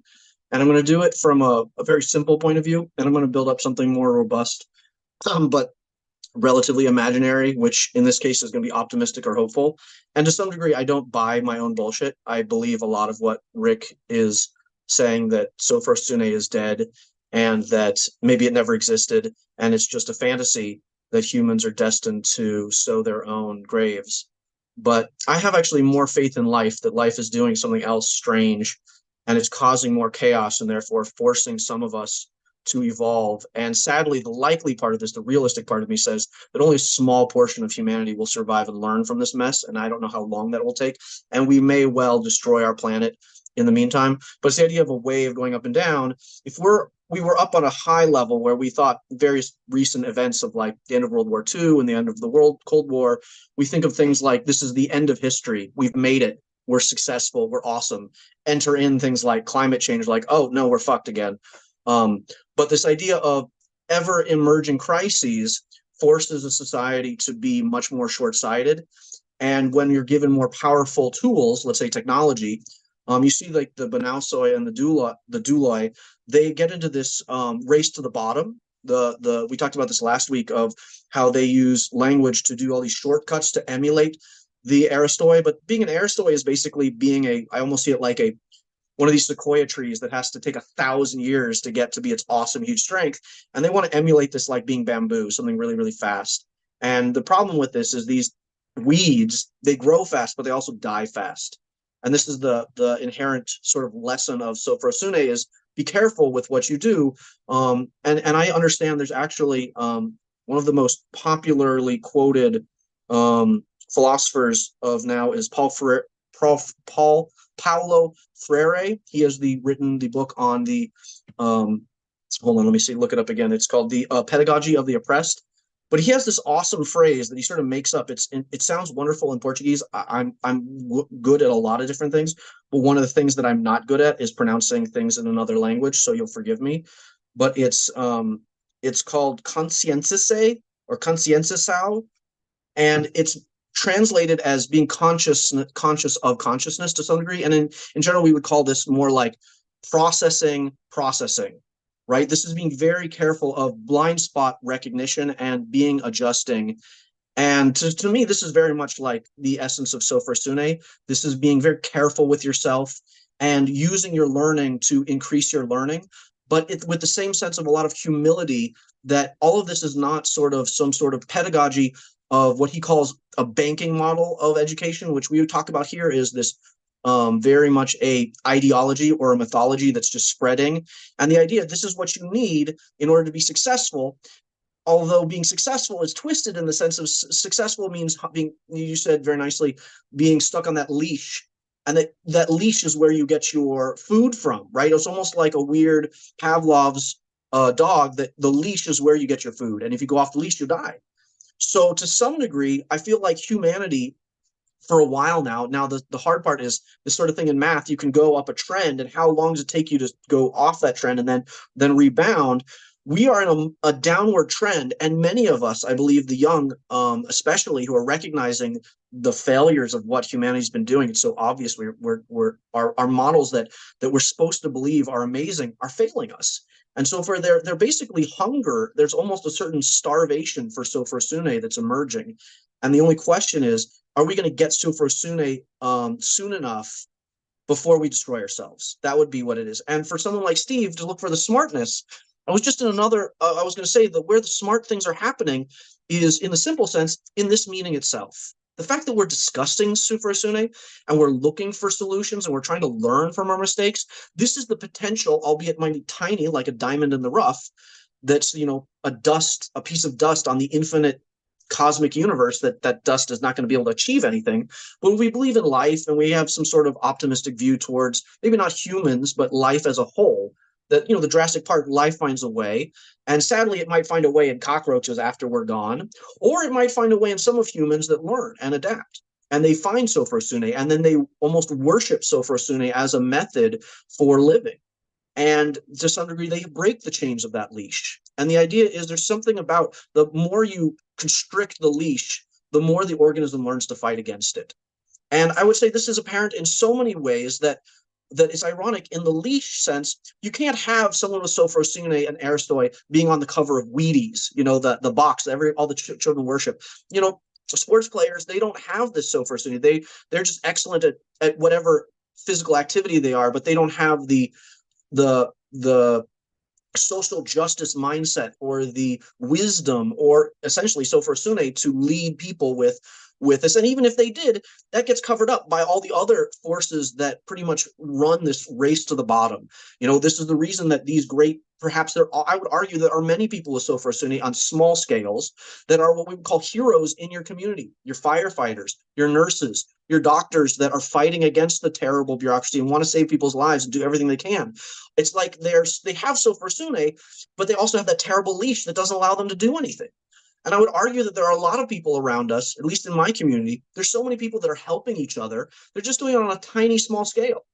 And so that tiny, small scale is what we'd argue a bottom up, but it doesn't have the ability to rise up and rise to the top. You don't see one of these great people becoming president because the things you have to do to scale up is to abide by what you're saying more, like in the American side of the prison system, you have to abide by the conformity of that ideology if you want to rise up the ranks and basically have access to money.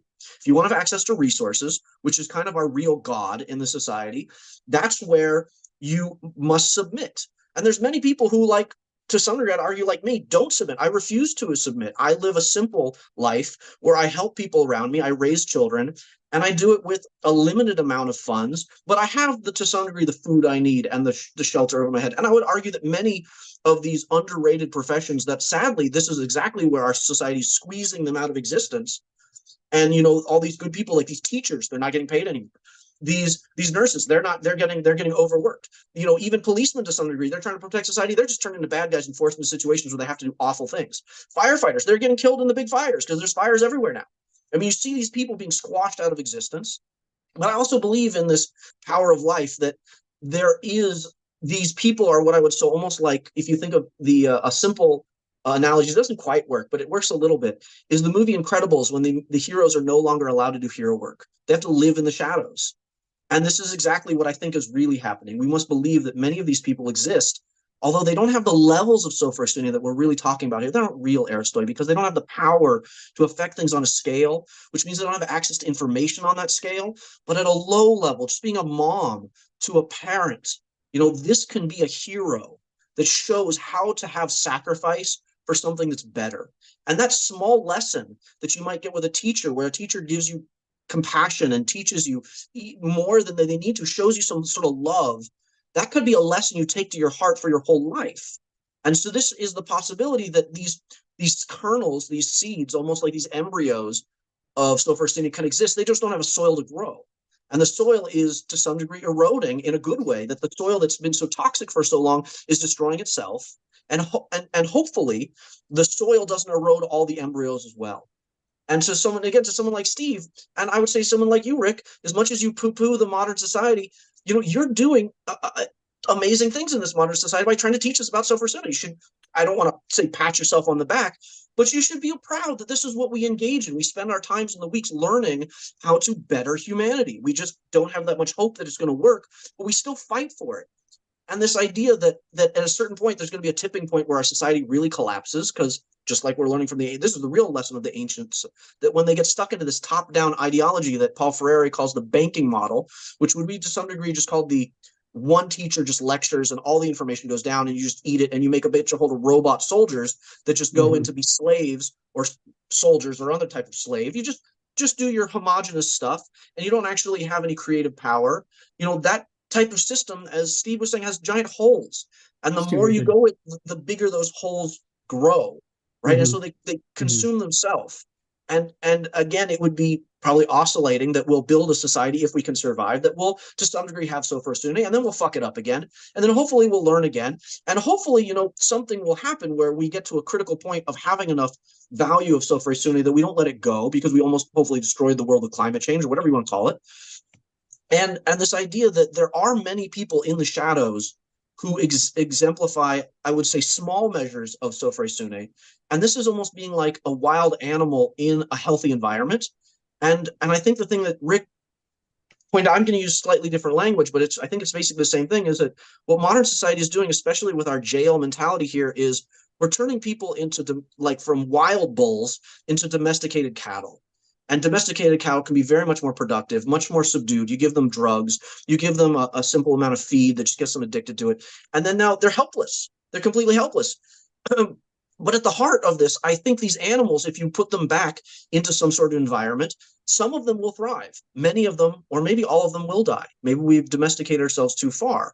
This is the scary thought, if we want to be pessimistic, that there's a return. We've made ourselves so helpless now. There are no Sofosune. There's no, let's say, wild eagle who can actually take some infantile eagles and teach them how to be eagles again. The cheetahs have all been domesticated, so that a cheetah doesn't even know, if it saw a gazelle, what it would do. It'd just be confused with its feelings, or maybe its legs are cut out, so even if it wants to run, it can't run. Whatever you want to do the metaphor, we've been domesticated so far from our natural ability to do things that we can't return. But to some degree, I don't buy into that, because there's so many people that, despite being crushed by society, are still trying to do good in their small measure. And they recognize that if they go outside their small measure, they will be crushed for sure. They do anything that attacks the system in a large sense. The system still has enough power to just completely bite you, to destroy you. But these people lurk in the shadows. And I think we want to cultivate this in ourselves. And I want to end with this idea that we should have a little bit more. Sadly, it's a little scary. It's something called an adaptive valley. Genius people look through a scary valley and see the mountain on the other side. Excellence is just going and doing the plain old thing. But you have to see the valley of death that's before you and be able to go through it and get to a mountain of security. Yeah. And the idea here is, in this mindset, in our modern mindset, where we rush to the bottom, and the Banausoi, the Douloi, they're doing something in this model of short-term modeling, which is long-term death. And in this case, it's more like, if you want to plan for a year, or like an election, you plant rice. That'll get you through one thing. But it's not very strong. It's not robust. If you want to plan for a decade, you plant a tree. That's stronger. If you want to plan for a lifetime, you educate a child. And if you want to plan for a multitude of lifetimes, or a millennia, perhaps a microcosm of millennia, you want to build a school. And you could have some fantasy that Rick is building a school right now of people who embody and love Sofosune, and then take that to their heart and then teach others. And if we build a school, it's almost like you build it, they will come. And we're sort of trying to create safe soil for these embryos to thrive. Although the toxicity level is so high that seems unlikely. But it's not for us to choose. And I'd like to believe that this right now, what we're doing, could be happening all over the world in small hidden ways. And it could do something good. Thank you, Ari. Thank you for sharing that. And this is food for thought, and this isn't the last time we're going to be thinking about this. I mean, the structure of this book brings us to the modern world in the final chapters. So we'll have lots of opportunities to explore kind of what the prospects are for the future. But there's something in what you said. I mean, there's a lot in what you said that's interesting, but there's one in particular that I want to draw to our attention before we call on Joe. And that is, I think Kenneth would agree that the potential for developing the adult, mature human mind, the heuristic mind, it's not something that the potential can't be exterminated. The society may be able to create conditions that don't allow it to fully express itself. So you may never get an actual adult member, who's able to function on the level that we're supposed to. But you can't stop it from being born generation after generation, because, oh yeah, I'll share a link for Jamil in a moment. Because what we're saying is that nature in Homo sapiens has chosen the path of diversity, like it does with most species. And that the reason that there are 3 different character types among Homo sapiens is that these represent 3 different stages of development in maturation in people, and every new person who's born is going to fall somewhere on the spectrum of possibilities of what they could grow into under the right conditions. So, conditions would have to be very different for the modern world to exterminate the possibility of the heuristic mind. And as we see after the eruption of Mount St. Helens, it grows back. Right? It looked like a blasted landscape like the moon, but not today. It grows back. And this is part of nature's plan for Homo sapiens, is whether there's going to be catastrophe, whether there's not going to be catastrophe, either way, people are going to keep being born, at least some of whom, have it in them to want to develop an adult, mature, human mind. Even if they don't know what it is, or why they feel the way they do, or where these urges come from, they're going to keep trying. And so, where that goes and how it comes out, I'm not concerned about. I don't I don't know the future and I can't predict it. I'll just kind of do my little bit here, like you're saying, and see what happens. And so my bit for this seminar is just to help explicate what Kenneth Smith's describing in this book, where he's trying to describe how the ancient worldview is so different from ours. And core to that difference is that they saw people as not being equal, but as being born with the capacity to differentiate dramatically. And that differentiation is part of nature's plan for us, that we need a variety of different perspectives on the world in order to function as a society. If we were, despite thousands of years of sort of genocidal impulses towards monocultures and monolanguages and the one truth, that's not what nature has in mind for us at all. Nature wants us to look at the world in different ways and then talk about it and figure out what to do based on those differences. So we'll see what happens. We'll see what happens. I'm going to call on Joe and Donald, and then I'll take us back. There's a good chance we could actually finish section H today. There's only a few short paragraphs to go, and they follow directly off of this one. So I'm going to see. I saw Sharon flipping through the paperwork there. I'm going to see how far I can get us here today. But first, Joe, tell us what's on your mind. Yeah, I mean, just one of the things that I think that it's important here is that trying to address maybe Stephen's question to a certain degree is this idea of what is right in the world. Sometimes I think when we get into discussing about classes per se, that we actually lose sight as to what is really good. So, I mean, in other words, that the one thing is about the idea of our character, which Kenneth Smith has talked about in the past, as well as the virtues themselves. The importance of that is it's not necessarily relegated to one particular group. It's actually our actions in our everyday lives, so that it actually can be like, well, what's my place in the world is more about understanding how, what are my relationships like, not necessarily just associating it with a particular role. And thus your value is relegated to that particular role. And so when it's almost a very kind of almost transactional way of kind of looking at it. And it's what it does is it kind of reduces what is really wise, what really wisdom to begin with. So the example is that it actually exists across all sectors. Now, I'm not saying that we don't necessarily have to say if there is there are revolutions, and you have to look at the trends and the patterns and things that emerged as to why those things happened, what creates social unrest and all those things as well. I mean, but somehow I think we end up kind of in that process lose sight of, we start to almost dehumanize people, because we categorize them to a point where it's like, that's what you are, as opposed to what they actually do.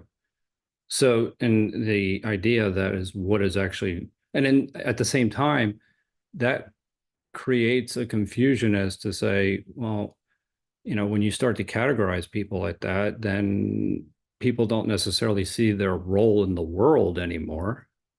They see their role as assigned. And so, and that makes it very difficult sometimes to pursue what is really meaningful. But it's important to note that what is really meaningful is pursued across all those different categories.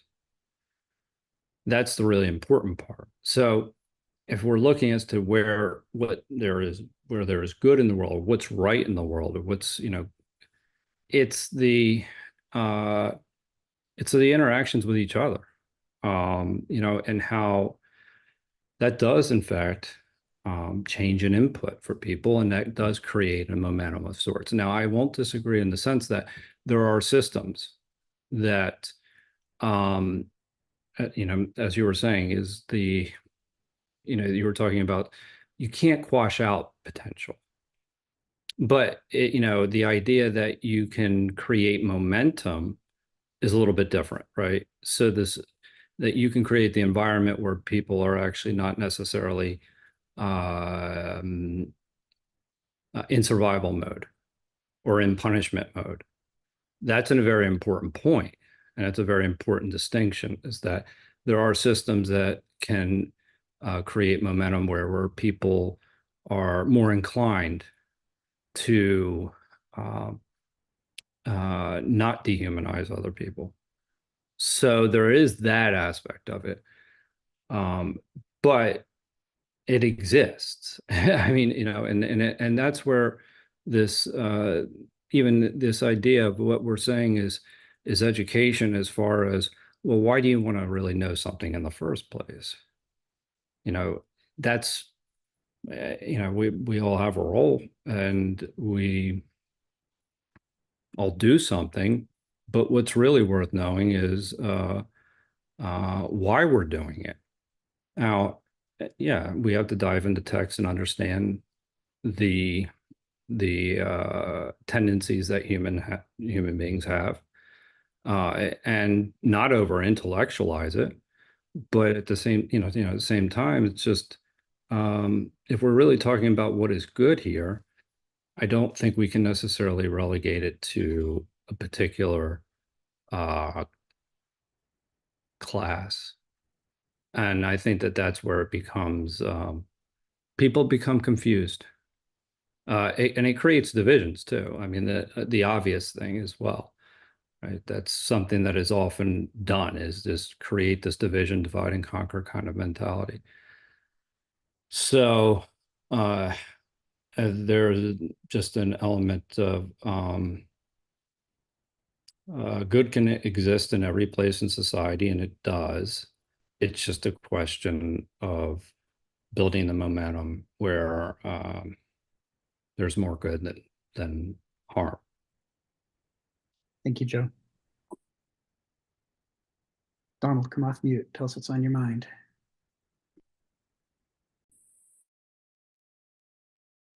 Well, in reference to some of the things you said earlier, we had a discussion, and I can't find it now, about those strange two words that sound very similar in Greek: autarky and autopsy. The ability to self-rule and the ability to be self-sufficient, and the relationship of sufficiency to self-rule. Because you mentioned, you need water, air, food, shelter, things like that. Now, I think, it's certainly here, Kenneth and the Greeks recognize the relationship. I don't know if they determined any economic system based on that, but because their whole society was very antagonistic, agonistic. They would have assumed you would have struggled, I think. The other thing, and just to take up from a different direction,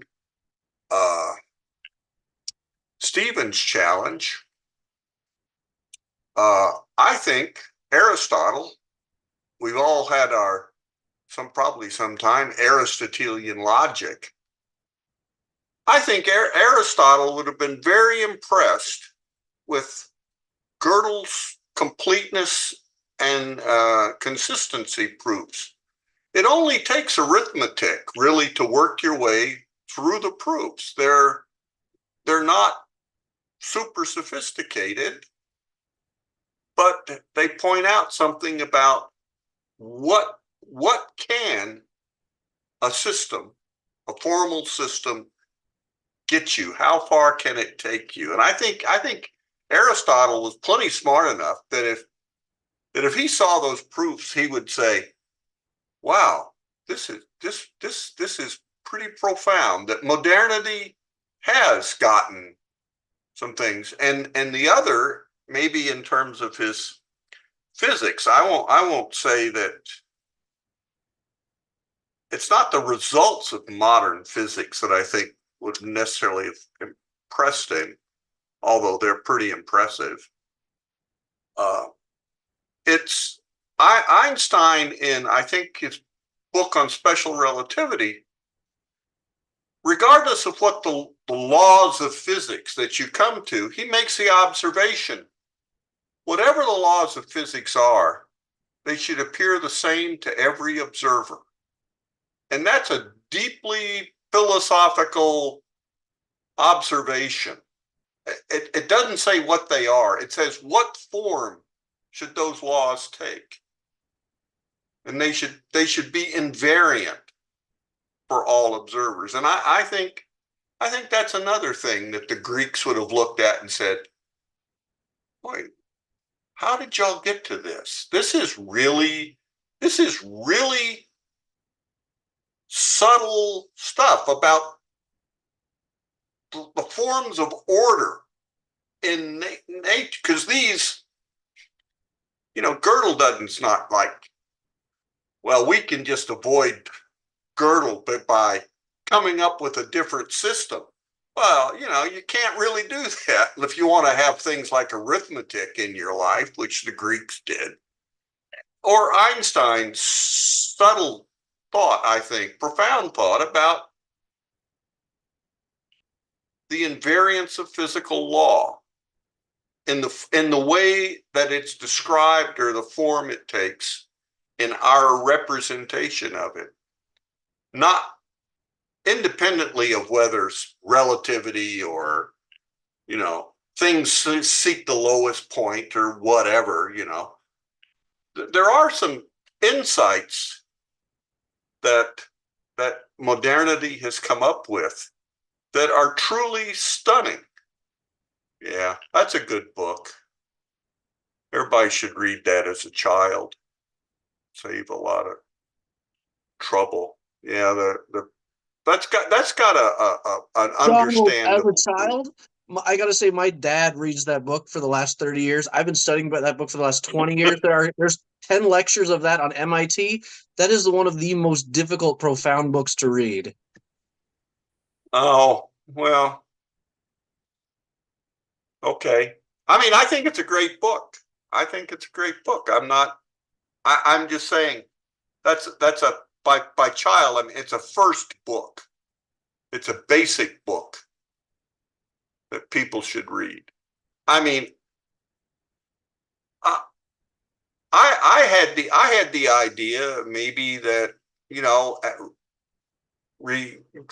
seeing Gödel's work, that maybe, hey, all my math teachers aren't aware of this, that there's this theorem that might threaten the foundations of math.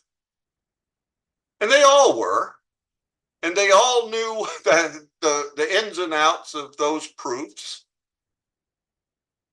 far better than I did, and how they affected things.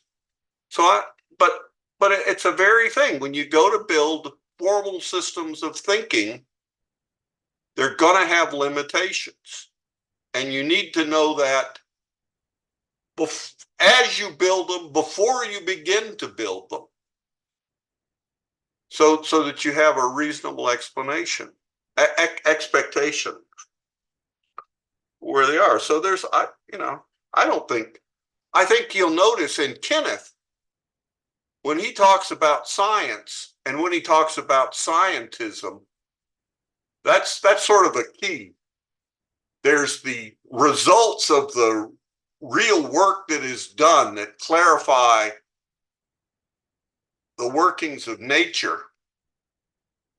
And there is our own misinterpretation or misunderstanding that, of science.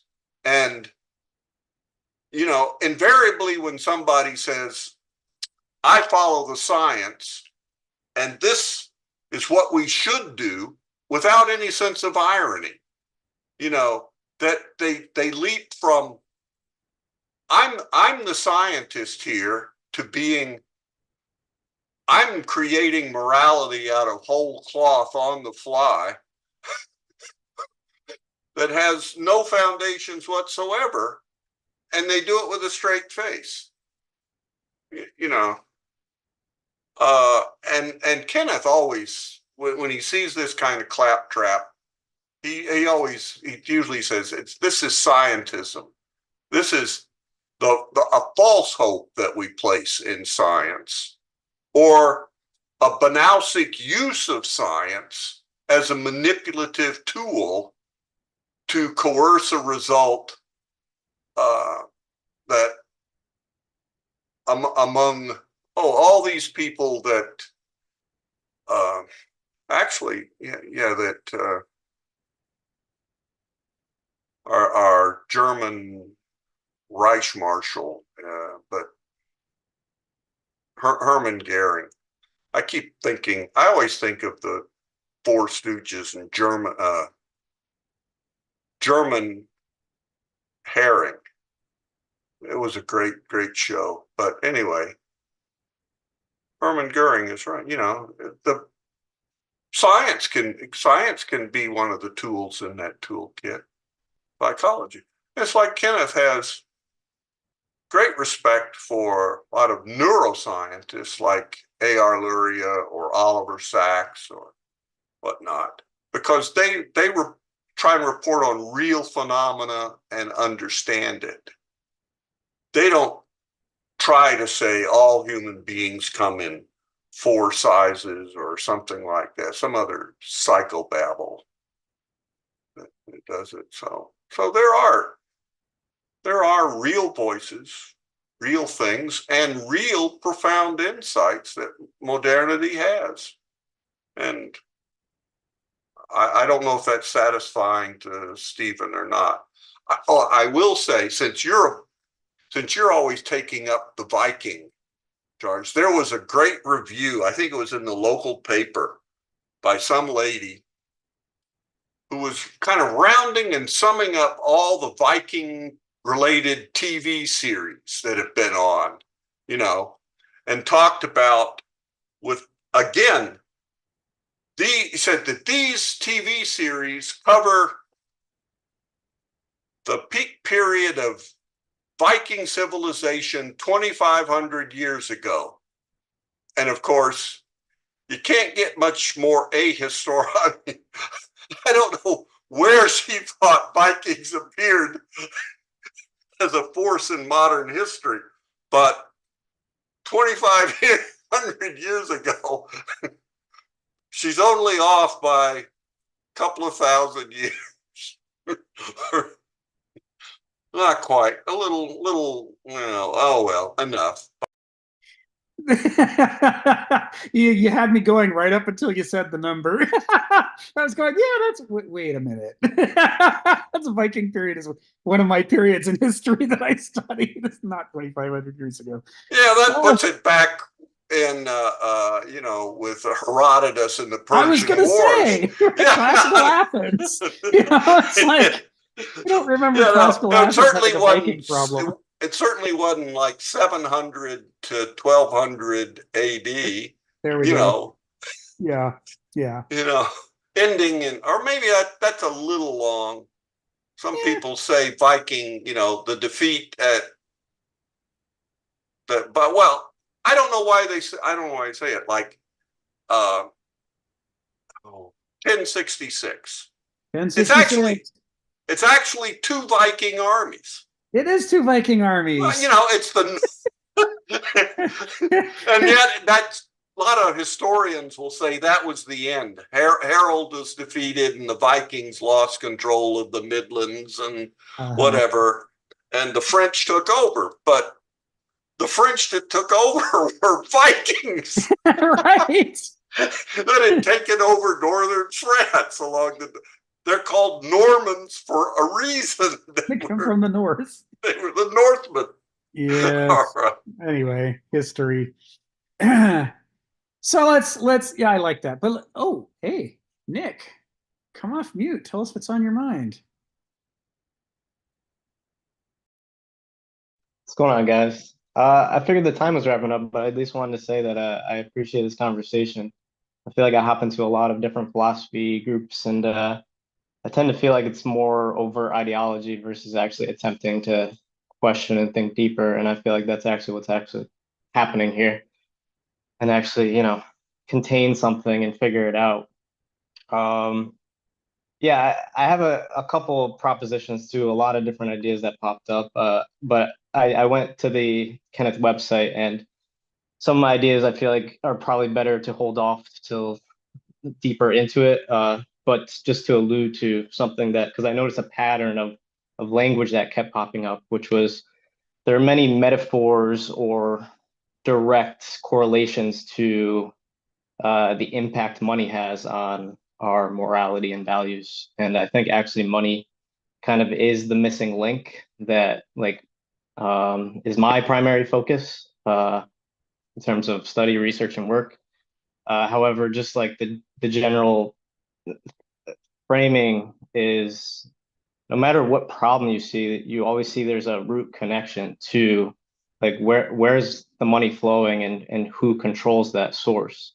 So I think in terms of figuring out what's wrong, and feeling a conviction about this is definitely what's wrong, there's different types of money that exist, and they all express different things within a system. They all impact the way the system functions. And there has been an evolution of types of money. And I do think we live in a novel time currently, which is, we use something called fiat currency, which actually completely separates the nature of money from our physical world and actually makes it who's ever in charge what their perception of, value is. And so I think there's something deeper there that is novel to over time explore. Right now, listening to this conversation, I think it is important to focus on how the ancients thought about these things. And I think we can actually tease out how they viewed money and the impact money probably had on them, their versions of it, and then to map it onto what I consider fiat money is like an expression of modernity when you really think about it. But anyway, yeah, I just wanted to say in general, because I figured time was probably wrapping up, that I appreciate this conversation so far. Thanks, Nick. Glad to hear it. Yeah, money's going to be a recurring theme throughout this seminar for sure. It's a major issue, and I think you're right to say fiat currency represents a peculiarly modern, instantiation of money. It would have been completely confusing to medievals and ancients that the money's a piece of paper that is not actually backed by anything except we said so. So trust us or don't. Well, it's and like a dare. I do think that's the key to this, which is over time, the flow of information becomes blurry and blurrier. But that's every single transaction you're actually making becomes blurrier and blurrier because you have a middleman between the two entities trying to exchange something of value or some concept of value. So if you actually think about it, you have an error rate with every single transaction over time. And so if you realize that, and then we know this from more macro numbers that we can look at debt, we have an exponential rate of debt. That's not a made up thing. Like it expresses itself somewhere at some time. Yes. So yes. Yeah. So it's going to be a recurring theme. And it's one of the ways that it's going to manifest is the differences in how the ancients conceived of money, how the medievals conceived of money, and how moderns conceived of money, which helps to explain why moderns would do this thing and why the others wouldn't have. Yeah. It just made me think though really quick about, because I come from a separate world per se. I understand the things you're talking about, but the specific terminologies, I'm learning about as you guys go. But kind of like the three character categories that you spoke of, I thought was really interesting. And then that's a level of development, which is really interesting. But your level of development is dependent on your environment. If you can extract the resources from an environment, you can limit the growth of what lives within that environment. And so I do think, again, there's a relationship with there. Why do certain people fall into these categories and then get locked in? It's like, I think there is some type of expression of if you can invisibly extract the resources from it, which I think you can do through different money systems, you can actually lock people into whatever, away from, in essence, whatever their real potential is. Yeah, for sure. So thanks for sharing that. And I hope you keep coming, because it's going to be some very interesting discussions about the economy coming up. Sweet. Thank you. Thank you. So yeah, so this paragraph that we're wrapping up, I'm going to call on Ari in a second, but first I'm going to do the end of this paragraph, and we'll see how far we get today. And this comes right after he was talking about, Gorgias, the sophist, talking about the effect that words have on the human soul and comparing it to the effect that drugs have on the human body. And he says, those who respected nothing but saw all things as means for their rapacity degraded not just the polity and its citizens and laws, but also language, philosophy, and reason to mere instruments for the private appropriation of wealth and power. And so what he's talking about here is, what we've talked about a lot in the last 80 or 90 sessions is this idea that, and this is addressing Jamil's question from earlier, we're getting there, Jamil, is that they saw this problem that Homo sapiens has no innate sophrosune, the way that other animals do. It's as a challenge. That we're the animal that's born incomplete, and we have to be finished by our culture. Our culture fills in the blanks, and that what the culture needs to do is fill in the blanks to artificially simulate sophrosune. So what would the healthy life of a fisherman be like? Well, there's one set of arites, virtues, excellences, and so on that you need to cultivate to be great at that. Sophrosune. So yeah, let me actually type it into the main chat here. It's a critical term, and you can't rely on Wikipedia to tell you what it means, because moderns don't have that. We can't translate this right. We translate this as practical intelligence, which it absolutely is not. It's the most important word to the ancient Greeks. And it's the combination of sophron and phronesis. And then the sune ending is a inflecting it into a mode of being a particular state of mind. So phronesis is the part of your mind that knows, that focuses on what should you be doing now. And that's the thing the cheetah has when, after taking the bath, it gazes up, its eye scans the horizon, and it just locks in on the gazelle, and it can't stop looking at the gazelle. It's phronesis in action, right? The cheetah needs to be interested in the gazelle. Its life will flourish as long, but if it forgets, if it doesn't notice gazelles and doesn't assign them any importance, it's going to fail as a cheetah, right? So its phronesis is, I need to know where, at all times, I need to know where the gazelles are, right? It's directed, and where's the water, and where's a good place to sleep. All those things that it needs, its mind brings those to its awareness. Sophron is the capacity to know your limits, to know, if this is my way of life and these are my excellences, then there's a lot of stuff I shouldn't try to do. That's like, it's not my skill. Sharon was an anesthesiologist for decades. I've worked in a medical community for decades as a medical software programmer, but I would never tell myself that I'm qualified to put my hands on the machinery that she uses in her job. It doesn't matter that for 40 years I've been in the environment around those machines. When it comes, there's plenty of places where I'm an idiot, but when it comes to, the medical equipment, I have sophron. I know that that's not my area of excellence. And I know that those things are dangerous if they're misused. And so I have an awareness of my limits. I respect them. And it's the same with the cheetah. I mean, you can put out there, Uzi machine guns and ammunition, and the cheetah will take no interest in it. It's like, it doesn't matter that the cheetah could rule the Serengeti, a two-fisted, machine gun in each leg. It doesn't matter. It doesn't want to do those things. It knows that that's whatever that thing is that it doesn't understand, it knows that's outside of its way of life. That's outside of its arete and excellence. And it avoids the thing that should not be part of its life. So this combination of, do you know what's the stuff that you should be focusing on? And do you know what's the stuff you should be staying away from?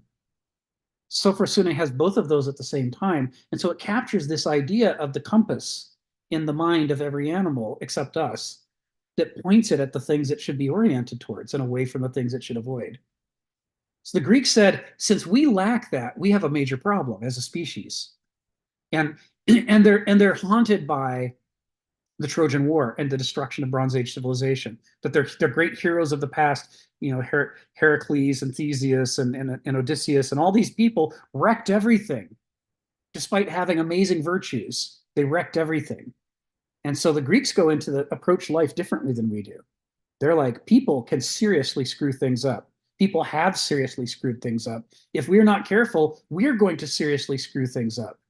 And so they valued sophrosyne above all other things. And they saw that the goal of society has to be to help create and I'm going to call on Ari in a second, but now I'm going to reflect back to him for a moment. He talked about raising children, you know, to have a healthy worldview. This was like the obsession of the Greeks. They called it anthropoculture, like agriculture or horticulture. You want to create a habitat in which, when people are born, they're given, whether they're a slave or free or a craftsman or whatever they are, they're given the tools they need to gain the wisdom to understand why sophrosyne matters, and to try to pursue a healthy way of life that's good for the species as well as for the individual. That's the whole purpose. That you should use your art for that. You should use your music for that, your sculpture, your architecture, your agriculture. You should use your politics for that. You should use your religion for that. You should use everything you've got if you're going to stack the deck against repeating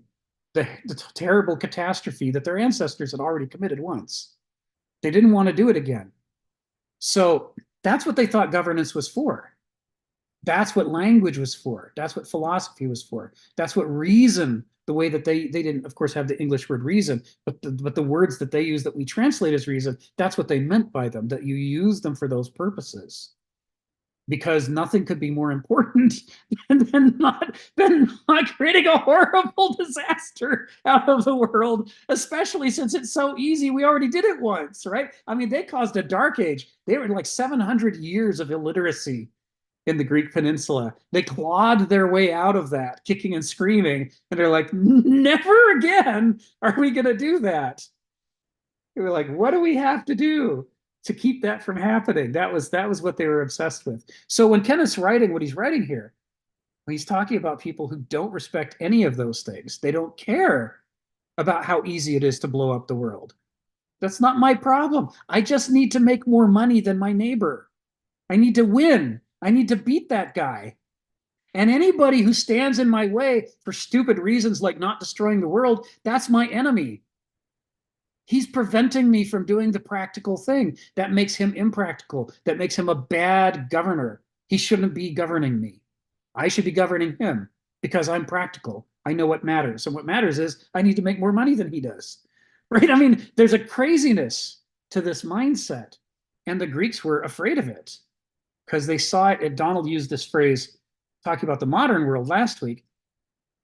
The Greek Aristoi saw this as a mindset that acts like an acid that eats away at everything that matters. It corrupts anything it touches. You guys have probably heard from the Greek myths the legend of Midas.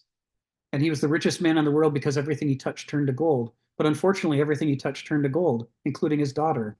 And now she's just a gold statue. He doesn't have anything anymore because it's all just money. And this is the way that the Aristoi saw the merchant class, as a hazard. Right? And that's why they didn't want them to be governing. So like, you know what if you give them power to govern, they won't govern. They'll do this instead because they can't stop it. They're obsessed, right? They need to maximize return on investment. They can't help it. It's their character. They're driven from inside to do it. So this paragraph that we've been going through is describing a tragic state of affairs in which, despite the fact that they know they shouldn't be handing these people the reins of power, they're like fooling themselves and getting tricked into handing over the government of Athens to the trading class.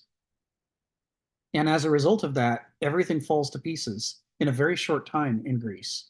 From the moment that more people start running the military, it's wars everywhere until they fall to pieces and are conquered by the Macedonians. Ari, come off mute. Tell us what's on your mind.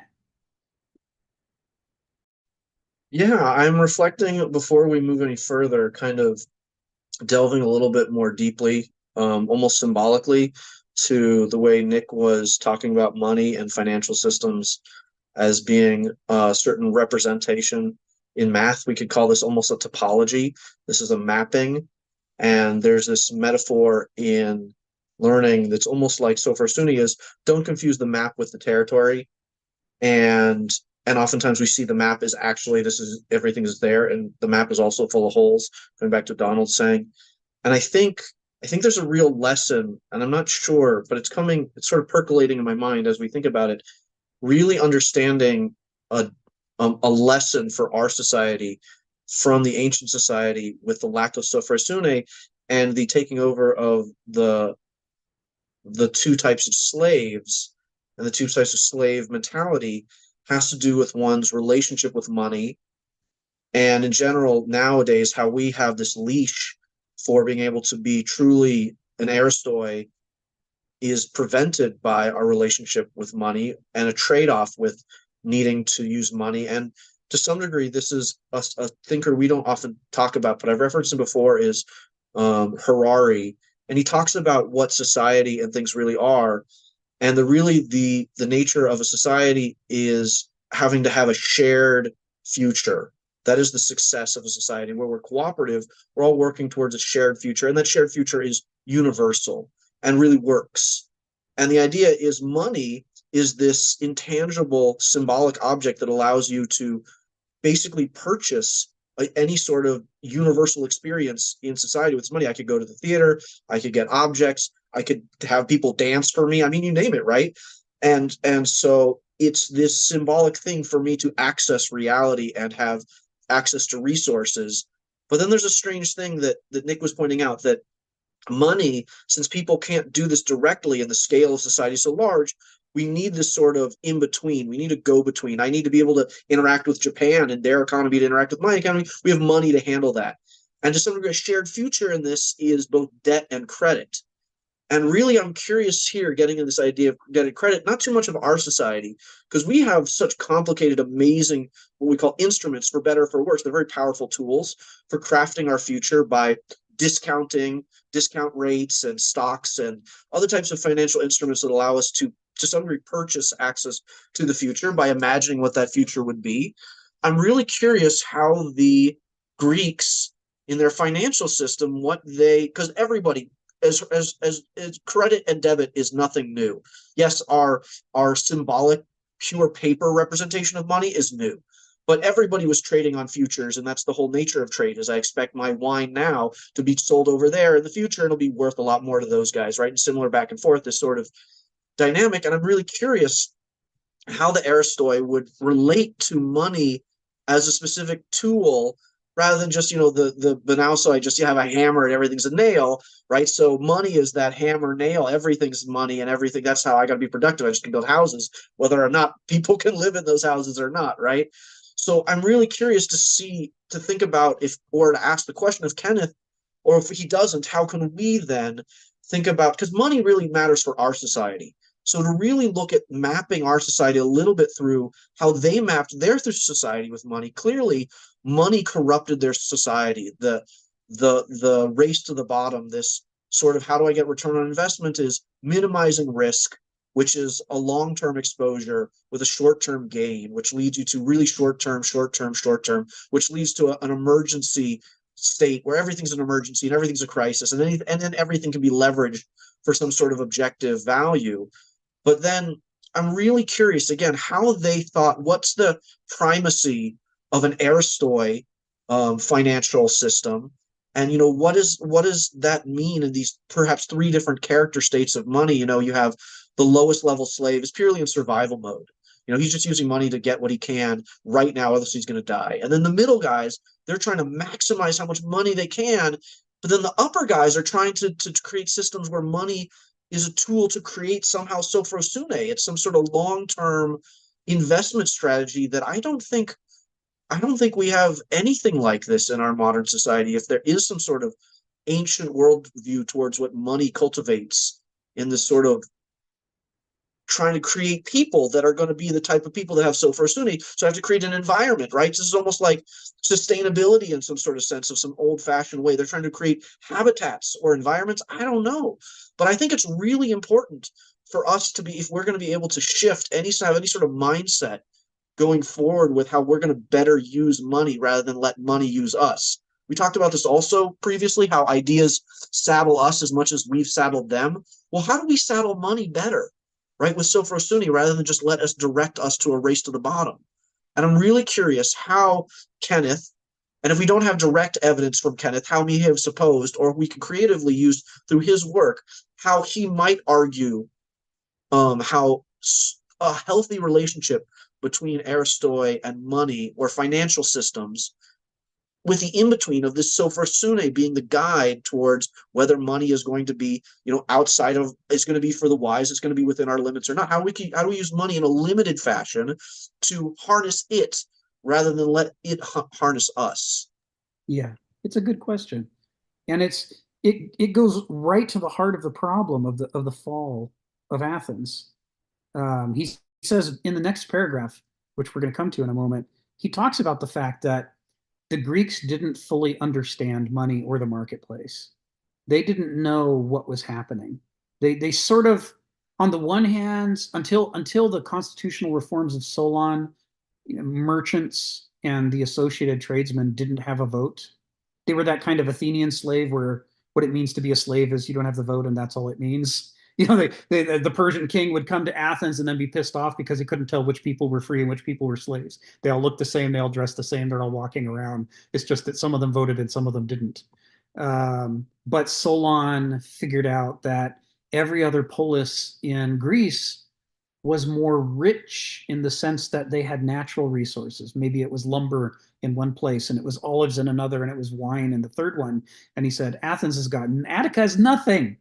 Attica's rocky soil the whole way. The only thing we have is the trade fleet. And so he decides to bet all of the future of Athens on trade. And he gives the vote to the commercial class in the constitutional reform. And that leads to the growth of the Piraeus, which is the extension of Athens, right where the port is. It leads to the rise of the middle class. It leads to incredible wealth. And of course, it leads to the coup d'etat, in which suddenly policy is being determined by, trying to control the trade in the Mediterranean instead of on what's good for the long term of Greece. And next thing we know, Greece has ripped itself to pieces. So one of the ways that Kenneth talks about this is he says, although we get this term banausos and banausoi from the Greeks, they didn't fully recognize it as a third separate character type until too late. It was when they were falling apart that you get people like Euripides and Sophocles and Aristotle and Plato in places, writing really quite savagely about the mercantile mind and the ways that it distorts reality. And previously they'd sort of sensed it, but it wasn't a pressing concern until suddenly they had to vote against it. And it was starting to outvote them, plus all the wealth that they had. Now they had the vote and the money.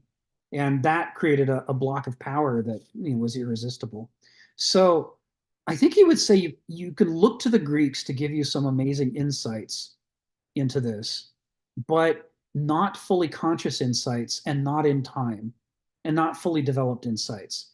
Instead, what's going to happen, he says, is that it's going to be the medieval epoch that perfects the banausos. When you get the medieval church in which vast numbers of true believers with real hearts that want to live Jesus's life are working for an institution that's being run by banausoi, who say, this is the greatest empire of all time, right? I mean, we're controlling people's hope for the future after death, and we're cynically manipulating. We don't believe a single thing that we're saying. Everything we do is cynical and a con job, and yet it's riding a tiger, right? Because when you do that, you end up with Joan of Arc's rising up and overthrowing corrupt governments, and sooner or later you end up with the Reformation, overthrowing the whole system. But that for 1,000 years, the medieval epoch got to create the perfect kind of cynicism, in which the cynicism is maxed, turned to 11, by being, I want you to lie about the most sacred things there are. lie about the purest, goodest, best things and stand in that space and claim to be those things you absolutely are not. And that development among the Banausoi prepared them to rule in the modern world, which they do now, right? Because they learned how to. One of the foolish things about the ancients that makes them so valuable to us is that they would just tell us what they were thinking. Right? They're constantly saying, yeah, we're just going to totally, trash your city and we're going to kill all your men and we're going to rape all your women and it'll suck. So just surrender and we won't do that to you. But if we have to take your city by force, that's what we're going to do. And in the modern world, no, America would never say our soldiers are going to rape all your women. We would never say that. It could be true. It could be 100% true, but we would never say it. Right? We live in a pseudophilic era. But the ancients lived in an era, at least until the fall of Athens, they lived in an era when people would just, like Donald was saying, they would try to be candid and forthright. They said it's hard enough to get a grasp on the truth if everybody comes saying what they really believe, so let's all just be honest. So that element of the Banausoi in which they developed the capacity to be chameleons and to say whatever you want to hear, and that's core to who they are now, wasn't really there as well. We can see in the documentation of the Greek era, we can see them learning how to do it. We can see in the early era where they just tell you that what they're thinking. And then by the late era, they've learned rhetoric and they're saying what they think will make them sound heuristic. Right? It's changing before our eyes in the documentation. Kenneth says that's why the Greeks are great. Not because we should all be Greeks, but because the actual metamorphosis inside the cocoon is happening, documented right in front of us for the first time in history. Every other culture, by the time we catch them writing, they've already gone through the metamorphosis. It's too late to see the transformation in the society. But the Greeks are writing right through it. And so they're this great case study for us. So yeah, so we're gonna have to bring more to it than the Greeks did because they got blindsided by it. And as he says in the next paragraph, it's part of why Sophocles wrote Oedipus the way he did. He changed the myth to work in the thing about the sort of person who's not fit to lead. And Euripides in his satyr play about Polyphemus is doing the same thing. What happens when you're governed by people who are governed by their appetites? And he says, and that's why Thucydides is writing the Peloponnesian War the way he is and focusing on the character of Athens and saying, this is not the Athens of a generation before. Its character has changed, and that's why everything's going to shit. They're all belatedly, after the horse has left the barn door, they're all trying to write what happened so that, we may be goners, but save yourselves. This is what we did wrong. Don't let this happen to you like it happened to us. So great questions, but there'll be recurring themes for the next 2 years. Steve, come off mute. Tell us what's on your mind. Oh, I'm not sure if my first challenge got that far, but I've got another challenge. We were talking about, the education. I think there was something like that mentioned where, what do people have to learn? And it was expressed very well by the Greeks. And as a clue, the Kobayashi Maru thing in Wrath of Khan is all about this. So can anybody tell me what it is? Thank you.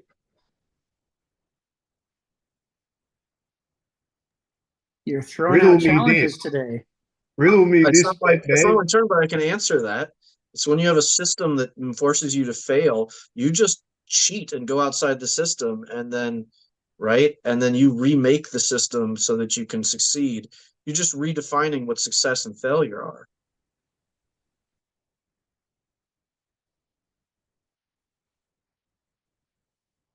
There's one possible answer for you, Steve. I'm sure there will be others. Nick, come off mute. What's on your mind? Oh man, it's like everything you guys talk about, I have like this like aha moment, and then keep talking and like another aha, and then it's like which one's more important in the hierarchy? Sorry. You said, Rick, you said something already, like right in line with what you were saying in terms of those same questions. But Rick, you said something that made me really think about what is actually going on in terms of understanding modern reality. But you said, I don't know the word, so if you could give me the definition, but it was pseudophilic. Pseudophilia, the love of falsehood. Okay, the love of falsehood.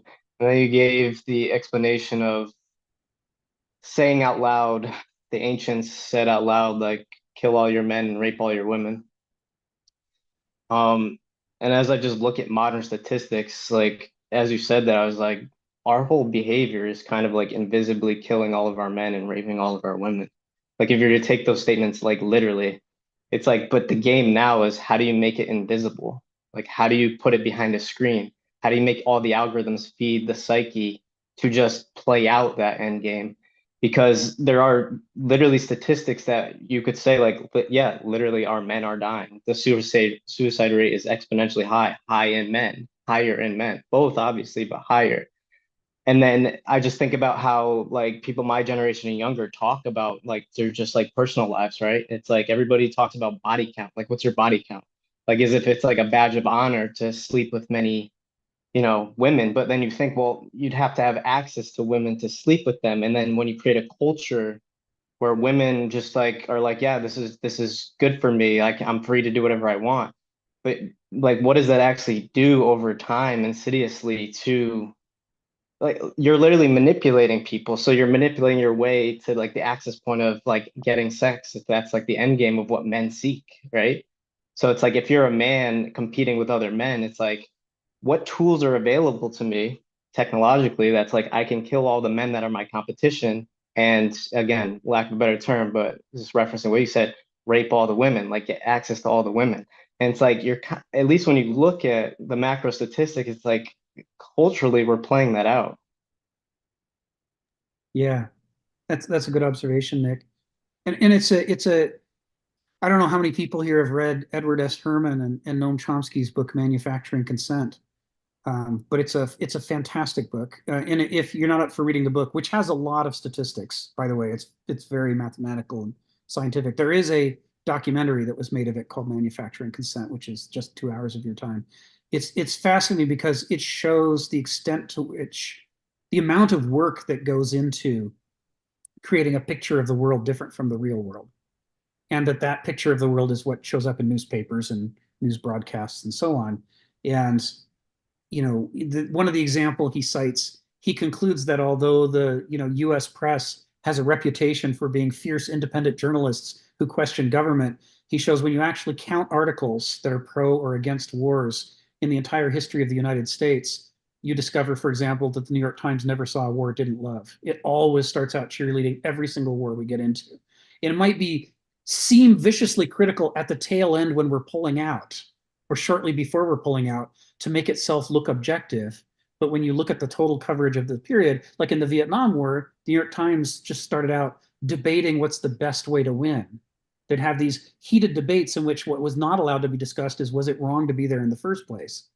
Nobody talked about that. It was just off the books. It was as though it were censored, and yet nobody had to do any censoring to accomplish that.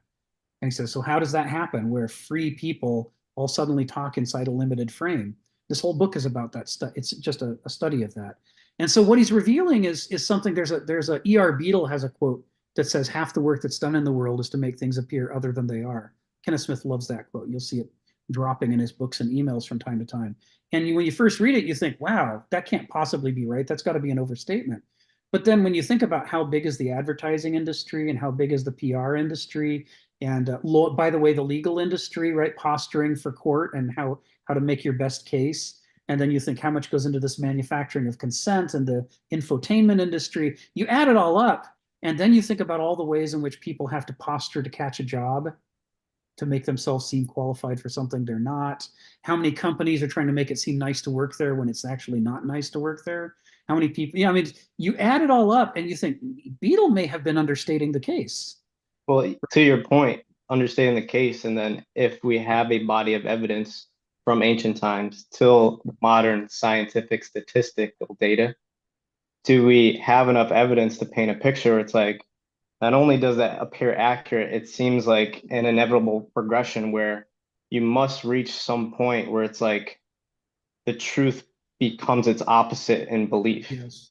Like Yes. when, so it seems like we're discussing trying to like pull ourselves out of it, but it seems like I think Ari maybe made the point like most people will never see it, right? Right. Right. So it's like for what, this natural phenomena, it seems like the truth goes through this progression of it must naturally go to a crescendo of reaching an ultimate like opposite mirror lie, but believing it is true, like, at the scale of civilization. And it makes me Yes. think like, is that just the natural state of civilization's, wave, right? Like that's inevitable. Okay, so all we could really do is say, as individuals and small collectives, can you pull yourself out of the natural phenomena? Yeah. Yeah. All this stuff needs analysis, but part of what it goes to is the character. This is Hegel's argument: is not only do individuals have a character, but families have a character, neighborhoods have a character, societies have a character, and then his big point is epochs of history have a character, and all the people freely acting in that epoch, nevertheless, only make certain choices and not others. Even if everybody on this call would make a different choice about something, that's within the circle of things that can be chosen within this epoch. And there's a larger circle of things that might have been natural to do in the medieval or ancient epochs that not one of us would do, despite the fact that we're free. And it's because our epoch has a character that we've all been marinating in. And so part of what, and this was a Greek idea. This is where Hegel just basically flat out says, I stole all these ideas from the Greeks. So he says, this is the thing is you can look at the ancient world, and Nietzsche talks about this a lot. You can look at the ancient world and see that they believed that forthrightness and candidness were incredibly important. They're like, we don't even have a chance if we're not candid. So if we're going to do nasty things, let's say that we're going to do nasty things. And that was considered how you did business. And in the modern world, that is the last thing in the world that you do, is admit to the nasty things that you're doing. We don't want to talk about the sweatshops where our clothing came from. We don't want to talk about the miserable working conditions of the migrant labor that picked our produce. We don't want to talk about any of these things. Why? Where did the lithium come from that goes into our phones? Who had to go climb up trees and pick chocolate in the Congo so that we could have a cheap chocolate bar? We don't want to talk about any of those things. We cover it all up. We brand it, we market it, anything but to say that we hate to be confronted with people telling us, hey, your favorite chocolate bar, depends on slave labor and child labor. We don't think, wow, I should stop eating that chocolate bar. We think, why are you being a downer? Why are you such a meanie? You're just a pessimist. You're just making stuff up to make me feel bad. Don't you understand that feeling good is my birthright? And if I have to be lied to, every which way to Sunday in order to feel good, well, then I demand that. That's my right as a modern citizen, to be lied to so that I feel good. And, keep your nasty downer stuff away from me. This is the modern temper. Whereas in the ancient world, people would have killed you for lying to them. So is that in a nutshell modernity? It's a piece, right? It's a piece. It's a piece. But it's like the expression piece. Yeah, it's an essential piece. It goes to the character of the modern era, but there's other pieces that explain why that's there. Just one more thing, I guess, that made me think of, because like this idea of character, like what are the like truest characters in reality? And something I was thinking about again with maybe statistical analysis is, talking about kill all the men, rape all the women. There's also like birth rate is in decline. If birth rate is in decline, then the idea I was thinking about was the father figure as a character. And then I've seen this list of statistics where it's like across the board in terms of whether it's crime, suicide, etc.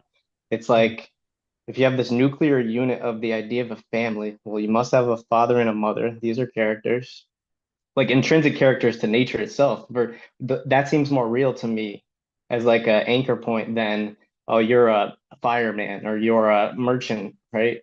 Like those are more abstractions. Those are things you do, but like as a character, and then the idea that what happens as you remove that character from reality, I mean, it seems like we do have some stuff to review, which is like, okay, across the board, if you remove the character that is considered the father from a household, it seems like there's a decline across any measurement in terms of success rate of those, children and the extension of that family into the future. And so it's like, behind closed doors, some unconscious or conscious initiative of the best way to compete is to remove like that specific type of character, this character that would embody like the father figure. Because in your household, like that character is the one that gives like the frame, right? The stability, the structure, to protect the mother from vulnerability of other men. Obviously, the first line of defense is, and primary line of defense is having a father or the husband, obviously, but in association of this nuclear unit. So it seems like modern society is reducing this type of character, like devaluing this character over time. Yeah, I think, the critical thing underlying what you're saying is this idea that we don't fully know what it takes to raise healthy human beings. We know that Homo sapiens has made it 400,000 years or so. Maybe it's only 200, maybe it's 400. We're still figuring it out, in the paleontology. But we don't know what all it takes to make us healthy and a viable species. And both the ancient and medieval epochs were united in the idea that some things are sacred because, as far as we know, those were requirements for us to be here. So you don't mess with those things. You can mess with anything else, maybe, but you don't mess with the stuff that is like at the foundation of why we exist at all and why we're able to be viable. And the fundamental character of the modern epoch is that no, nothing is sacred. Nothing. Everything's up for grabs. Anything can be bought and sold. Anything can be changed through an act of will. We can rename the days of the week. We can make there be 10 instead of 7. We can, throw out feet and yards and acres and replace them with meters. We can change literally anything through an act of will, through rational choice, and that we have that right, and that we shouldn't be afraid. We should just make the changes based on what we think. And as Hannah Arendt says, that's how you got the Holocaust, right? The Germans said, well, we have rationally decided to purify our country by eliminating all the impurities. And so we're just going to do that because nothing's sacred. What's to stop us from, burning some large percentage of our population? Well, if this was the ancient epoch or the medieval epoch, all kinds of things would have stopped us. But it's the modern epoch. So whatever the people decide to do, nothing stops them. There's nothing sacred anymore. And the consequence of that is as Hannah Arendt says, she says this in The Human Condition. It's one of my favorite quotes by her. And she says that can it be that we who have become dwellers in the universe and can walk on the moon and do all these amazing things have now reached a point where we're able to do things that we can't even describe clearly or think clearly about, let alone understand the consequences of. And what does that mean for us as a species when the normal state of affairs is that we're setting in motion things whose outcome we can't foresee? People used to be cautious about that stuff. And now we just bull in a china shop, just charge through and hope for the best. She says, yeah, it seems she's implying, yeah. Like you're suggesting, she's implying this is probably going to be bad. Yeah. So anyway, thanks for your question. Joe, what's on your mind? Come off mute. Yeah. I think one of the things, also just was it Nick's comment a moment ago, is that it's important kind of to distinguish between this idea of role and role ethics and our character, like what roles we're assigned by nature, what roles we are assigned by society, and then how our individual character relates to all of those things and how they then relate to the family, how they then relate to the community, then how it relates to, and you can go through the Heraclean circles, with Stoic principles, and you get this idea of cosmopolitanism, But at the center is your own personal character and how you do manage those things. So that's an important kind of thing to consider. It's there is a role, but that's our character is our own. So that's something that we control. So it's something that's kind of that's important to consider with that process. But I think, well, even this whole discussion, we were talking about systems or anything. I look at that as kind of whether we're talking about money or other mediums of exchange, or even just if we're bartering itself, right? And I'm trying to kind of bring it back to some of our other discussions about mythos culture as well. And that's something that Kenneth has talked about. And what Kenneth is talking about, I feel, obviously you can correct me, is that again, if we look at these terms of like, where are we directing our energy, right? This is what some of these things represent, these objects, the money, whatever it is. But I feel like Kenneth is talking about is what's really meaningful. What are the universals? When we talk about mythos culture, what they're doing is actually they're communicating universal ideas that connect us across all cultures. So it's not just necessarily relegated to a system. And getting back to the point that we were talking about a little bit earlier with this is the idea that where the system is now using you as opposed to you using the system. So what this is like a kind of, when you're doing philosophical inquiry as to why, what is really meaningful? What are we giving meaning to? Well, that's where these myths actually then communicate an idea of these universal principles that what are we pursuing? What is worth pursuing? And and to a certain extent, it even touches on, what Stephen was saying, is like historically, what has been a mistake? So and that's what I really gather, is that it's the important part. And then again, as I said, I think that's the really important part about philosophy, because that allows you to kind of, it transcends the time. There's a reason why these things are timeless. And these principles can then guide our lives. So it's asking us, what does it mean to live a good life? Now, it is important to note things like the further that we have abstractions with our mediums of exchange, that we end up exploiting ourselves and the environment more. Those are patterns that we need to identify. We do need to identify the limits of economic systems, but it's really about this journey of self-discovery and seeing, coming back to my earlier point, is it's not relegating ourselves to a particular circumstance, but to how we relate to the world. So that's, I think, the really more, if we're going to go to the deeper point, and even what was it? Stevens, the Kobayashi test. I forget, was it, if I believe correctly. Kobayashi Maru.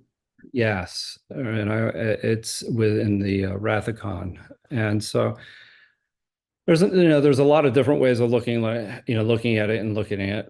Ari actually captured the idea of what Kirk did very well.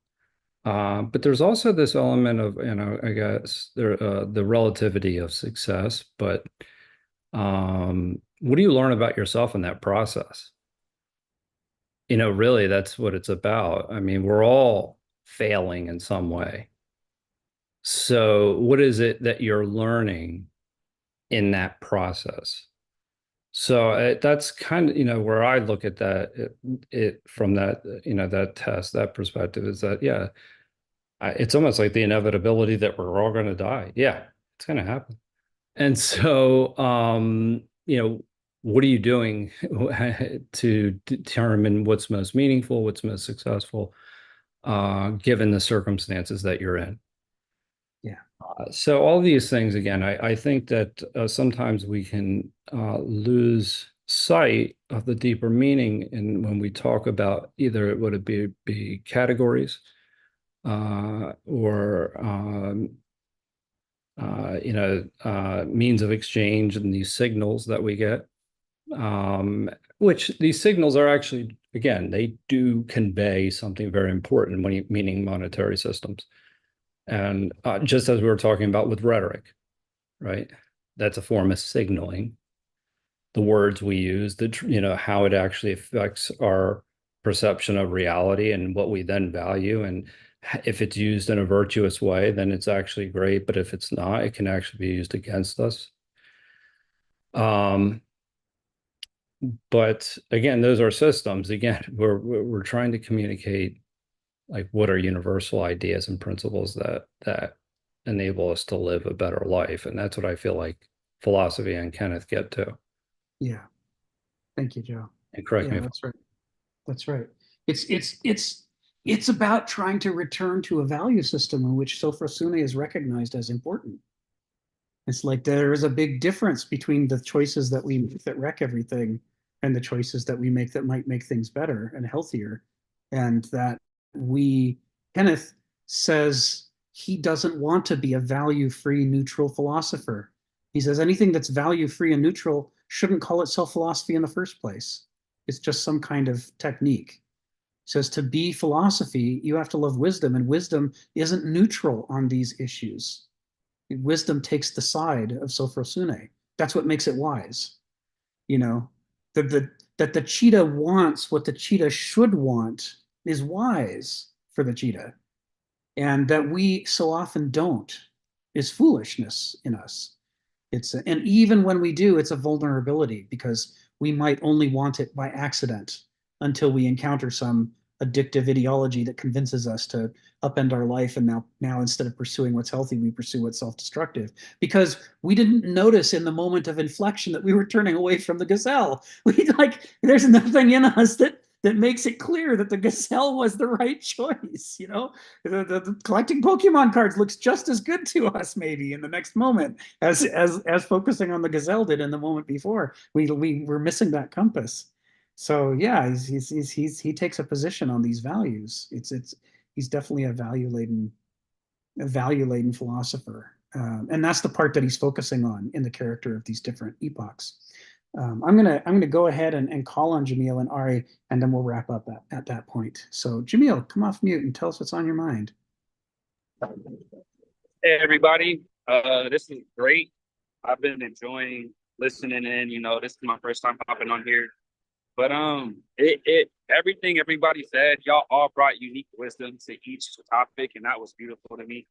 Nobody had the same exact perspective, but we all had a similar conclusion as far as where we were coming from in our different arguments or different standpoints. So that was amazing. But what it made me think about is how we come to this place in modern world of getting into more of the form of the creature versus being a part of the creation. I liken it to as a creature, as a human creature instead of a human being, we've come to relegate our lives to rationale versus reasoning. I even posed the question to Rick in our private, in a direct message that can psychology replace reasoning? And I even looked it up to make sure I was using the right words and things like that, because I like to be very thorough. But reasoning and rationale are not the same in a sense, because rationale relegates things down to extrapolating what is important about it and only dealing with that versus confronting the whole. And how I kind of came to saying this right now is that as a creature, you only deal with what's in the mirror, but as a creation, you deal with what's in the water. So in the past, in the ancient world, they never had these mirrors to become as vain as we become, to only deal with ourselves in the world versus the world as a whole. And it's left us in a place where I feel like humanity has started to just detest what we are as a being, instead of seeing that our importance in creation is to exist and reason with creation versus try to dismantle creation and put it back together our own way. And we've done that a lot with everything that we're creating, as far as the financial system, as far as the technology we use, as far as even the personas that we take on that hide the character that can't reason with itself anymore because it's pulled itself out of its nature. We put ourselves so far from what we were created to be that we no longer can even see that thing when we look at ourselves. And that's kind of what everything everybody said has kept pulling me to. Like, dang, like they keep bringing up words that I've like, even when I'm thinking my own, like, you know, just in my own mind reasoning. I remember a time where I didn't really have me to think about. I just had the experiences I had, the interaction with the world as a whole, and then whatever was born of that is what I had, versus me sitting down and piecing together these ideas and ideologies and theses and information from this source and information from that source and trying to come together. All right, where do I stand in that? There was a time where you just had the ability to stand in the thralls of what the world gave you and offered you in your immediate environment, versus having all this source information from all over the place and you don't know what direction is up or down. But that's my 2 cents, because I am at work and it's pretty loud in here. So I can't really go as deep as I want to go because my mind's racing, trying to hurry up and get everything that I was thinking out. Yeah. But that's what I wanted to offer to y'all. All right, Well, thanks for sharing that, Jamil. I'll be in a couple more of these. All right, I hope we see you. Yes, Yeah, sir. that's great. Thanks for sharing that. All right, come off mute. You get the final word this week. Oh, that's very kind of you. I wanted to be brief, but I want to really honor what Jamil was saying. It's very nice. He has some nice words there that I think are really useful language of this idea of being just a creature versus a creator or a creation that's creating. And I think in order to do that, it goes back to this word that Nick, and we've all talked about to some degree of this falsehoods that we're trapped in, and really going back to pseudophilia. And the thing about pseudophilia that I find really interesting is it's not that a lot of us or the powerful are just love of lies to control others. There's a certain infantile sense we all have as being mature adults, not having sophrosyne, that's to some degree terrifying. We are so helpless as being domesticated animals. The best thing we can do in this is just to domesticate others, but ultimately for the service of domesticating ourselves.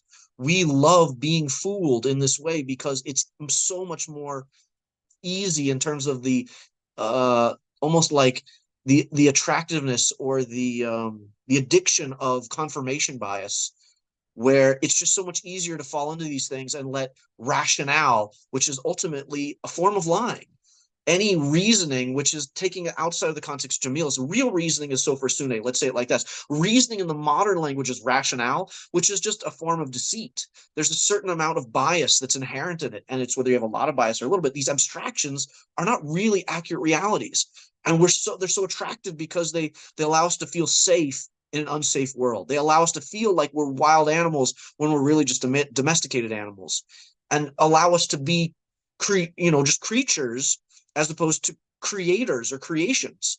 And being creation and being creator requires a tremendous amount of, I would say, stress tolerance. The reason that a lot of people aren't having these conversations is because they're scary and they're difficult and they're confusing, and they lead you to a place of feeling uncomfortable, which doesn't feel good. And especially in a world where all we want is good feelings, to have, access to women or less competition, is this production of conformity, which is the Noam Chomsky's, the manufacturing of consent is pretty much, this idea is, in a sense, is a nice way of saying pseudophilia. And I think that the sine qua non, the essential takeaway that I want to say here is this isn't things that other people do to us out of force, and it's not things we do out of the people out of force. It's stuff that we've been primed with, what you call marinated in modern epoch, is that we love pseudophilia for ourselves. These are the lies we tell ourselves, and the worst thing about these lies is we get so marinated in them, we go so far down the rabbit hole, we don't know what's lies and not lies. We can't tell the difference at all, such that I like one of my favorite Jewish philosophers here talks about what the primary mechanism of human failure is getting stuck in the past and not being able to represent the present in a simple way. You could confront a human being and think they're a light post and start talking to the light post and be like, oh, have a conversation with you. Feels great. especially it's not talking back to you. Or you could confront a human and treat it like a light post that you can just manipulate, and you get so trapped in this dichotomy of pseudophilia that it's a fake dialogue that resembles real dialogue. It resembles Sufra in a certain sense. It takes on the trappings of it. I feel like this is what the Banausai are doing to try and become the Aristoi. They're just emulating. They're wearing the clothes, but they have no idea what it is to really be. And that's kind of the point. They don't know what they don't know. They can't see what they can't see. And yet there's a safety, there's a certain sense of comfort that this brings, where we truly have loving pseudophilia. We love the lies because we wrap ourselves in them like a blanket, like a security blanket, like an object that keeps us safe. Yet at the same time, it's the leash around our neck. And somehow that leash is really comforting. And, to go back to what I really like Jamil saying, I hope he comes back, because those are some excellent type of language more than anything to recognize this idea of just being a creature, like a domesticated animal, and being stuck in these mirrors, this hall of mirrors maybe, versus really looking at a larger world, what's in the water, right? What's really around there. That is scary. But to embrace it further, or to see someone who's an Aristoi who embraces and loves this is almost like being weaklings who are crawling around the floor, and we're seeing someone who actually has big muscles and loves working out. We're like, oh, I didn't even know I could develop muscles, right? It's something so foreign to us that we become so atrophied, and really pseudophilia is a really dangerous aspect of the modern epoch, that we're so far down that rabbit hole. I mean, the last point to say that I was thinking about this is like a neurotoxin. The way a neurotoxin that works is replacing real information with false information in a receptor, and the receptor gets blocked, and it can't tell the difference. And then the organism is poisoned and dies. We need real information. What they had was genuine information. We can't even tell the difference between genuine information and false information. And that sounds like a paralytic for an organism that's going to die. Yeah. Yeah.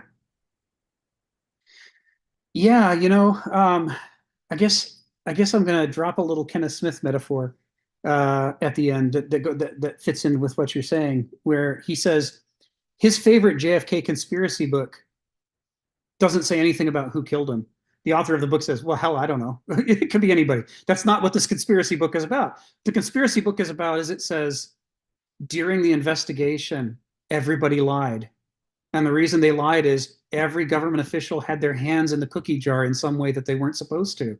And when they realized there was going to be the deepest investigation of the federal government that had occurred in 50 years, they were terrified. They were all going to go to jail, not for having anything to do with JFK, but because their hands were all in the cookie jar. He says, of course there were conspiracies. They were lying through their teeth to try to cover up every bit of malfeasance that had nothing to do with the assassination. But here comes this spotlight, and all the cockroaches are like, oh my God, run for cover. It's like the normal state of operation of the government. And we're talking 1962, 60, right? I mean, we're talking early 60s. This is, oh my God, 60 years ago, was so corrupt that the prospect of a light coming in to look around scared the crap out of an entire generation of federal administrators.